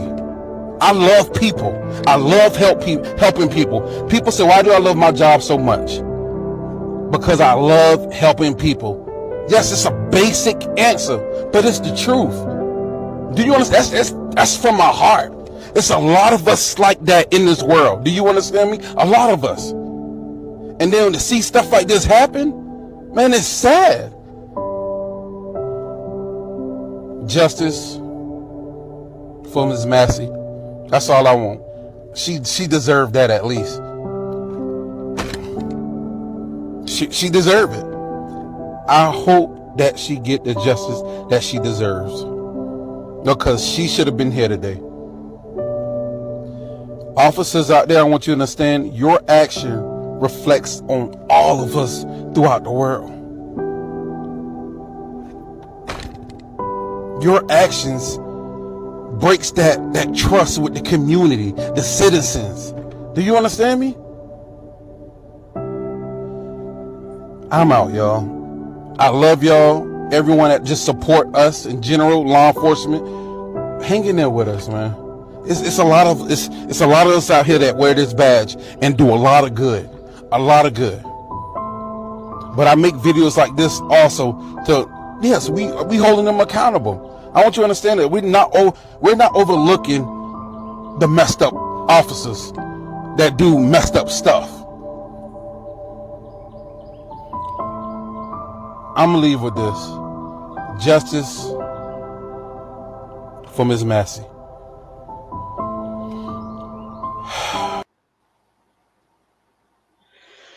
And that's it, folks. I really wanted to play that video. It was an African-American officer. He spoke from the heart. I mean, I know it seems that I'm going towards the law enforcement side, and that's not it at all. But at the end of the day, we still need our officers. So we're going to close out with final thoughts. Lit, thank you for showing that video. We'll start with R. Payne, Joshua, Lit, and then, of course, we'll close out with Trey because he is the most qualified on this panel to talk about what's going on. And Trey, you got a lot of thank yous in the chat for coming up and giving the value and adding value to this conversation. So R. Payne, Insane in a Membrane, go ahead. Final thoughts, and then my girls, y'all go with me after the gentleman. Well, Trey, you'll be last so you can close out. What say you, your final thoughts? And I love that point that you added about the first degree. That was good. Go ahead. What say you? Hey, listen, it's not, it's nothing more to be said. I just like to see the process go ahead and keep moving forward. It'd be interesting to hear what kind of defense this guy might try to have, but it's going to be real important to get the right kind of jury. And I'm gonna do some digging because I hope that the DA has lesser charges, but besides just first degree murder. Because if he doesn't, or she, I don't know who the DA is, whoever the prosecutor is going to be. If they don't, I think the fix is in. I mean, we can sit down here and you might have a whole bunch of Joshua ones you're going to have to voir dire off that jury, right? So all you need is just one. And then this guy walks free, and then we're back to square one. We're back to square one. So we'll see. But in the meantime, I think everybody should just let's see how the process plays out. Conversation, yes, but we don't need any more than that right now because the process is in motion. I know that's right, Arpine. Thank you again. Thank you for coming. Thank you for your valuable insight. I really do appreciate you, Mr. Payne. All right, Josh. I mean, what say you? You said a lot. You put a lot of links in the back chat for Supreme cases. You're seeing what other officers are saying. Trey, the guy in the video, a pot of water does not constitute a gunshot wound to the head. What say you? I claim it does, and I'm gonna say this straight out. At the end of the day, you hold something in your hand, cop tells you to put it down, and you don't. And now in Miss Massey's case, yeah, she put the pot down. I wish we could actually play the video. She put the pot down. Yes, she did. Then she went down to her knees. Yes, she did. Then she got up off of her freaking knees and went for the pot again. She threw that dadgum pot. And at the end of the day, we're all sitting here like, oh, the feelings, the pot can't justify a killing. I'm sorry. This is how it is. You don't want cops in your house? Don't call them. If you actually pretend like you care about people, care about them. Do it. Get off the internet. Stop with this whole crap like, oh, look for somebody to be a martyr for whatever words you want to say. Her neighbors, why didn't they come out and check out her property from some intruder kind of thing, right? Yeah. Now, all of a sudden, the internet's going to use her as a name, which is fine. I wish we could play the video. I really wish we could play the video, but YouTube's not real big fan of that whole like offing people on camera. That's a big no-no kind of thing. I encourage you guys to go look for the video and you'll find it. There are some unedited versions as well. I prefer the unedited or the edited versions because I need the whole like water thing. That's the question. One of the evidences is the water on the floor. That's a problem. Now back on the concept of the legal standing for cops are there to preserve and protect life. In the back chat, I produced a Supreme Court ruling. Cops are not legally obligated to protect or preserve your life. You want them to, that's fine. That's all policy. If you've got a problem with it, then go change the laws and demand that cops are legally obligated to it. Like all your guys are doing is just basically feelings. I feel somebody got shot over a pot of water and I'm upset. Nobody cares. Nobody gives a damn about your feelings, period. And the fact that you're going to march on these feelings is why this is going to continue. Probably get worse over time. At least I hope it does. Anyways, my time's out. Hey, R-Pain, was that mean enough for you? Did I? You took a shot like I wanted to wear it out. Anyways, y'all take care. Thank you for coming, Josh. We appreciate you no matter how extreme your views are, but we got to listen to all sides of the views. And I appreciate you. I'll agree to disagree gracefully. That's all I can say, you know, in my soft and lovely voice. I'm glad he said what he said, because this is who the police departments are hiring. So I'm glad he said what he said. These are the guys that's in your neighborhood. These are the guys I had to sit in the cruisers with. This is how they think. They don't give a damn about you. They don't care nothing about you. They you had your time, Josh. No, I'm agreeing with you. You had your time. You're actively trying to recruit me. You had your time. I didn't interrupt you. Fact of the matter is that they gonna pull policy on you. I would like for Josh to show me where in their training you're taught to shoot somebody in the head. Take your time, Josh. Go find me a Supreme Court ruling on that. There's no law that says where a cop can. Absolutely, because you're not trained to do it. Center mass. Sure. Except for she was in a kneeling position coming up when she got fired upon. Her body mass was that's what it was. You can make whatever fucking excuse you want to, Josh. You can look at the body camera and it'll show how that angle was made better at night. That's great. But I'm telling y'all, y'all that are in these neighborhoods, this is who they hiring. They going to Mississippi to go get them. They going to South Carolina to go get them. Tennessee, West Virginia, good old boys, Alabama. This is where they go. They're going to go get them. They're going to put them, they're going to insert them right in your neighborhood. I know because I worked with them. I did 17-day suspension because guys like Josh, I punched in the face in a locker room because he decided to go take his racist ass up into the hood and go say some things he shouldn't have. Damn, racist. We got into it. I did 17 days. He did 33. Damn. I'm glad Josh is saying it for y'all though. I want y'all to hear it. Yeah. Is that why you're not an officer anymore? No, I'm not an officer anymore because my time was up and I didn't want to do it anymore, so I left. Had nothing to do with anything other than that, and I was making more money outside of it. Nice try, though, Josh. I can understand that part. Nice try, though, Josh. Because I didn't need the retirement. That's why. Why were you beating up on other cops? What? You said you Josh, punched somebody in the locker room? No, Josh. I would beat up on cops like you. Oh, yeah. Like you. Guys like you who take that mentality into the neighborhoods that I grew up with. Yeah, guys like you. I destroy you in the locker room. Why is your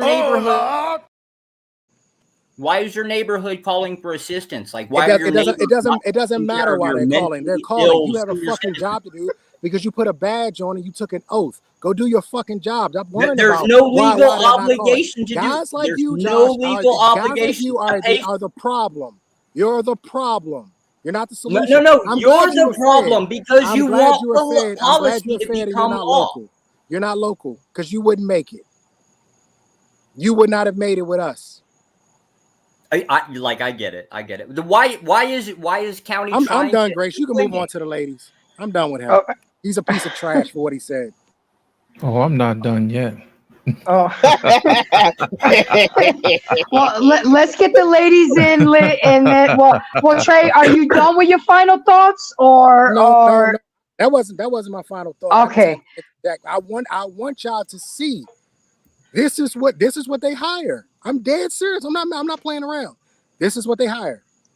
Guys that want to pull policy on you. I shot you in the head because the law says I could. Facts. You're the one claiming for policy. There's no legal obligation for protection.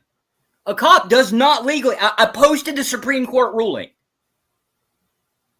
But doesn't on the squad car say "protect and serve"? It's a motto from 1962 in LA. It's basically like feel-good wordings for a motto. It means nothing. Wow. You sound ridiculous. Holy shit. Boz, go ahead and give me your final Baby, go ahead thoughts. and get the women out the way. Come on. Yeah, Take a yeah. step aside. Exactly. Boz, go ahead and give me your final thoughts. Then I don't give a fuck. Go ahead and give me your final thoughts. Then we'll go with Lit, and then we'll close out with Trey. But guys, we are drumming up the conversation, and that is the point. And like I said at the beginning of the show, in this network, in my channel, and all the great content creators, we have good intentions. We want to do better, and that's why we do what we do. But go ahead, Boz. What say you on your final thoughts? Well, the last cop that spoke speaks to what I was saying, what I was explaining about the cameras. I don't care that they were bought to protect officers and stuff like that. When the public says they're lying and stuff, if it's if the video is playing, it's gonna work for me as well. You know what I'm saying? But it doesn't deny trash is gonna be trash. Okay. They're gonna do their little tricks and stuff with the camera, like you said, right? But I'd rather have something than nothing. Absolutely. Yeah. Absolutely. And IDGAF, what say you? I know you had a lot more to say and you're trying to hold some restraint, but you'll get used to us. You'll see that this is a safe place. What say you? You got to take yourself off mute. You hear me now? Yes, Yep. go ahead. All right. First, my message is for Josh. Your actions pose a serious risk to our community, literally. Law enforcement officers like you have a responsibility to protect everyone equally, but your behavior suggests otherwise. And literally, what you said about Sonia is disgusting. Like Trey just asked you, is a headshot okay for you? And you just literally beat around the bush, like putting this BS community law. Would you like me to say it? She deserved to die. She attacked a cop. She deserved to die. Period. I'll say it flat out. How about that? How did she attack? Wait. Look at the video. She went back for the pot. She was in the kneeling position. She came up and grabbed the pot and threw it at the cop. Bring your receipts, sir. Listen, don't talk. It's in the video. Would you like to shut video down? Play the video, Grace. Go against someone. I have the video Lit. It's the first video of the newscast. I mean, we could watch it again if you guys want. Grace, we're not going to play that. Okay. Out of respect for Miss Massey. You're wicked. You're wicked. That's right. You're wicked. Back in the village. You're wicked. Amen. And she deserved to get shot. Oh, do you wear glasses? Did you not see the video? Yes, I saw the video. She was in the kneeling position. She went up from the kneeling position to grab the pot. The pot came out of her hand. Cop shot. So you attack a cop, you get killed. That's how it is. Let me explain something right quick. When you are trying to have people see what you saw, grasping for straws. It's in the back chat. You can all click the link. It's in the back chat. Okay. We just can't play it here because it's like I'm pretty sure it's a YouTube violation. Like, well, I'm just saying that's what people be talking about when they say bring the receipts. You bring the exact link that you're talking about because it's in the back chat. I posted it for everybody. I know what you're saying. Just in general, when people ask for receipts, it's best that you bring your receipts and stuff. People, I did. It's in the back chat. Right. I'm kind of retarded. Would you like me to post it in like the main chat? I mean, that technically, I don't think that's allowed either. I don't think so. Shut the fuck up. But nigga slap fire out. None of that. Let's let I don't give a fuck finish her final thoughts. She was on her way, you know. Yeah. Like, Josh, you could drop me a cash up just because, you know. Drop you a cash app for what? Just because, damn it. What does that mean? Means just because. Just because. This is exactly. We already have a nigger mayor. We don't need any more nigger big shots. Is that you, Josh?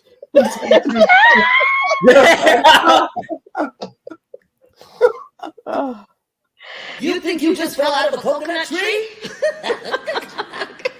You exist in the context of all in which you live and what came before you. Woo! My boy. I do. You got some more? You got your breath yet? Go I ahead. think BM, emptied the clip on that one, man. Listen. Go ahead, Lit. Yeah, because I don't give a fuck. Has disappeared, and I think she said what she needed to say. Yeah. Let me explain something to y'all if y'all don't realize the purpose of the Second Amendment. You know, the purpose of the Second Amendment is for the people to handle business when the government gets out of hand.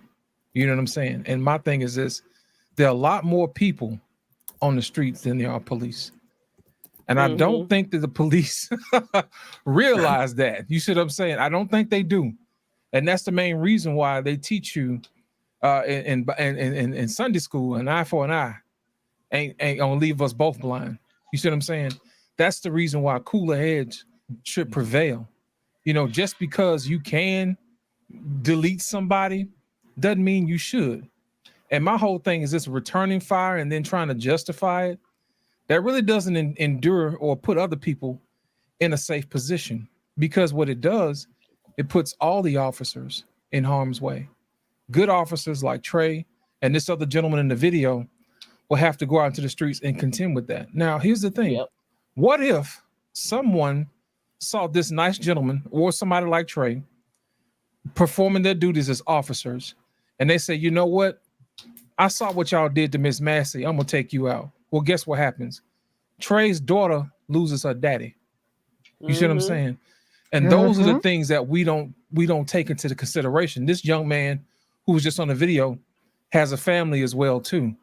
So the whole purpose of the law is to make sure that we have order and not to elicit retribution for how we feel about somebody else because of our inadequacies. Did you hear what I said? My whole thing is this: if you're feeling inadequate about who you are and you feel like you need to dominate someone, serving the public should not be your profession. Oh, facts. If you feel like you can't protect those around you and yourself, or if you feel like you're scary, then you probably should not be protecting. Did you hear what I said? And serving. My whole thing is this: if you feel like you can't do that, then you don't have the privilege to serve the people. Those who actually know how and who have a love for serving the people should only be the ones allowed to serve the people because they have a vested interest. Those who all have an agenda to make sure that they dominate and let folks know, I'm gonna keep my boot on your neck. Those people have no place in serving the people. And my whole thing is this: we talked about, racism, that in your face racism. We've dealt with that before. My whole thing is this: it's the racism that we don't see that we need to address. Why does this man keep getting jobs, performing badly? You know what I mean? I don't know about y'all, but if I kept messing up, I couldn't keep my job. You know what I mean? They would probably let me go. So my question to most people: how do we fix that? How do we solve that solution? My whole thing is this: until we address that, we're going to continue to have more Sandra Blands. We're going to have more Miss Masseys. We're going to have more Trayvon Martins. You know what I mean? Until we actually address that. So I don't care whether or not you like me or not, but the bottom line is this: you don't want the results of when I don't give a damn anymore. Did you hear what I said? You don't want the results of when people don't care anymore. Because last time I checked, we're in America and we have the right to bear arms, not to shoot each other, but to point the gun at tyranny, those who seek to destroy the people. And I'm gonna leave it right there. Amen. Awesome. So with my closing out, I did this video because it was necessary and it was requested. The fact that melanated people are twice as likely to get shot fatally by a police officer needs to change, people. My son should be able to walk outside the house and not think about that situation. Trey's daughter, when she gets older, should be able to go anywhere, not worried about getting pulled over because she was driving a nice car. We should be able to live freely and move around freely like Joshua does and doesn't have a worry in the world. But it's still not like that in 2024. And the shit that this happened in an election year, they're going to milk it. Oh, yeah. They're going to milk it. Yeah. So people, I urge you to do your research. I urge you to exercise Amendment 2 because I love Amendment 2. The show last night. Oh, yeah. Like I told everybody in the chat, my daddy taught me how to use a weapon since I was 9 years old. Trey, I know about what you said about doing single women not doing. I do that every night on my hiding place. And my daddy taught me to have weapons in every room of the house because you never know when it's going to go down. So we got to do a better of protecting ourselves and protecting each other in the melanated community. Okay, because they're not going to do it for us. Because like Trey said, we got a lot of Joshes on the police force. And yeah, we may outnumber police officers, but they're the ones with the guns. They're the ones that got the policies on their side. They're the ones that got the union on their side. So we just got to do better of taking care of each other, embracing each other's safety. Let's get back to it takes a village. You know, when are we going to get back to that? So with that being said, guys, I really do appreciate you guys coming on tonight. Trey, hold on a second, baby. Go ahead. Trey, did you want to finish out, sir? Oh, yeah, that's right, Trey. I'm sorry. You were the final one. Trey, go ahead and take it home for us. Listen, for me, justice never ends with a prison sentence.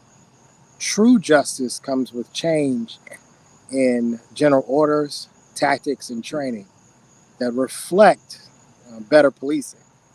Anytime that I was on a police department and we had the lieutenant would come down, we already knew it was some bullshit too, lit, because here come all the white shirts. Oh shit, what's going on? That meant that something just got changed. That's what it meant. And somebody was coming to read us new general orders that you can't do this anymore, or you can do this now. And it was typically on the heels of a lawsuit. To me, in order to rightfully serve justice to this woman, the tactics and training have to be different. Not only that, the hiring practices have to be different. And I stand 10 toes down. Every single person that has something to do with that guy being hired needs to suffer some sort of consequence, because you could not have done your due diligence. There's no way. 6 different departments in 4 years. I don't know a bigger red flag. And why you would put a badge and a gun on a man who can't stay with one department over 4 years is crazy to me. Now, let me be very clear. Officers leaving departments, that's not unheard of. That's not abnormal, okay? You can bounce because sometimes you just want to get in. Sometimes you're just trying to get in. And once you get in the system, that's like it's always easier to transfer to lateral somewhere else. So that's not abnormal. 6 in 4 years is abnormal. That's abnormal. That's not normal at all. So every single person that has something to do with that man being hired, I think they should also suffer some sort of consequence. At minimum, they should lose their job. Yep. So at the end of the day, if we're going to do this the proper way, and I'm going to go watch this video, but I don't remember ever being taught to shoot someone in the head. Just never happened. Man, I watched a video that said snipers don't shoot in the head. We get all that shit from the movies. Well, shots. We were trained, like I said, if you could confirm body armor. If you could confirm body armor, yes, you could do 2 to the body, 1 to the head. But that was the only situation, and that's quite rare. Maybe in a bank robbery, that might happen. Right. You know? This lady had on a house dress, man. She had on a moo-moo. Yeah, on an active shooter situation, maybe. But, you know, going to someone's home, more than likely there was no need. And the fact that he told her he was going to do it. Right. His behavior, his lack of professionalism, his aggressive nature, it's all wrong. And I just want to say, I know a lot of good officers. I worked with a lot of them. I really did. This is not indicative of majority of the police officers. It really is not. It is not indicative of them. I understand it. And I was gonna end with this. I remember after George Floyd, I was still on the department after George Floyd. And I remember how people treated us. And they were angry and they were pissed, and they had every right to be. But I'm gonna be honest with you. I was on guard. Yeah. I was on guard because I'm like, anybody could lose it tonight. Especially the very night that it came out. Anybody could go off on me tonight just because of what they saw and because emotions were running so high. Remember that when you're dealing with officers after these situations happen, that they're on guard. Yeah. They're on guard. And I'll end with this. You have been conditioned to trust officers. Officers have not been trained to trust you. Well, now people are conditioned not to trust officers no more. Nope, that's not true. You still are conditioned to trust officers. Even in the schools, they still teaching y'all to trust the police. Yep, absolutely. Well, like, Trey, again, thank you for, I was praying that you'd come on tonight, and I really appreciate it. But one thing that I really pulled out on this video, this was demonic, guys. I don't know if wherever spiritual space you at in your journey, but the fact that she said twice, I rebuke you in the name of Jesus, that triggered that man's spirit in a demonic way. And it's crazy that some of y'all don't see that. That's not normal. That's not normal for a police officer. So all I'm saying is protect each other, protect yourself, and stay safe out there. Don't make sure you don't miss our show tomorrow night. BMU and Lit, Lost in Translation, is going to be a good one. We'll be here 8:30 Central Time. You know, BMU Network is working for you guys every day, every night. We got something going on. Don't forget to support the content creators on the network as well. Again, thank you very much for everybody showing up. I appreciate you. And until next Monday night's Mayhems, I'll see you then. Thank you, guys. I appreciate y'all. Bye-bye.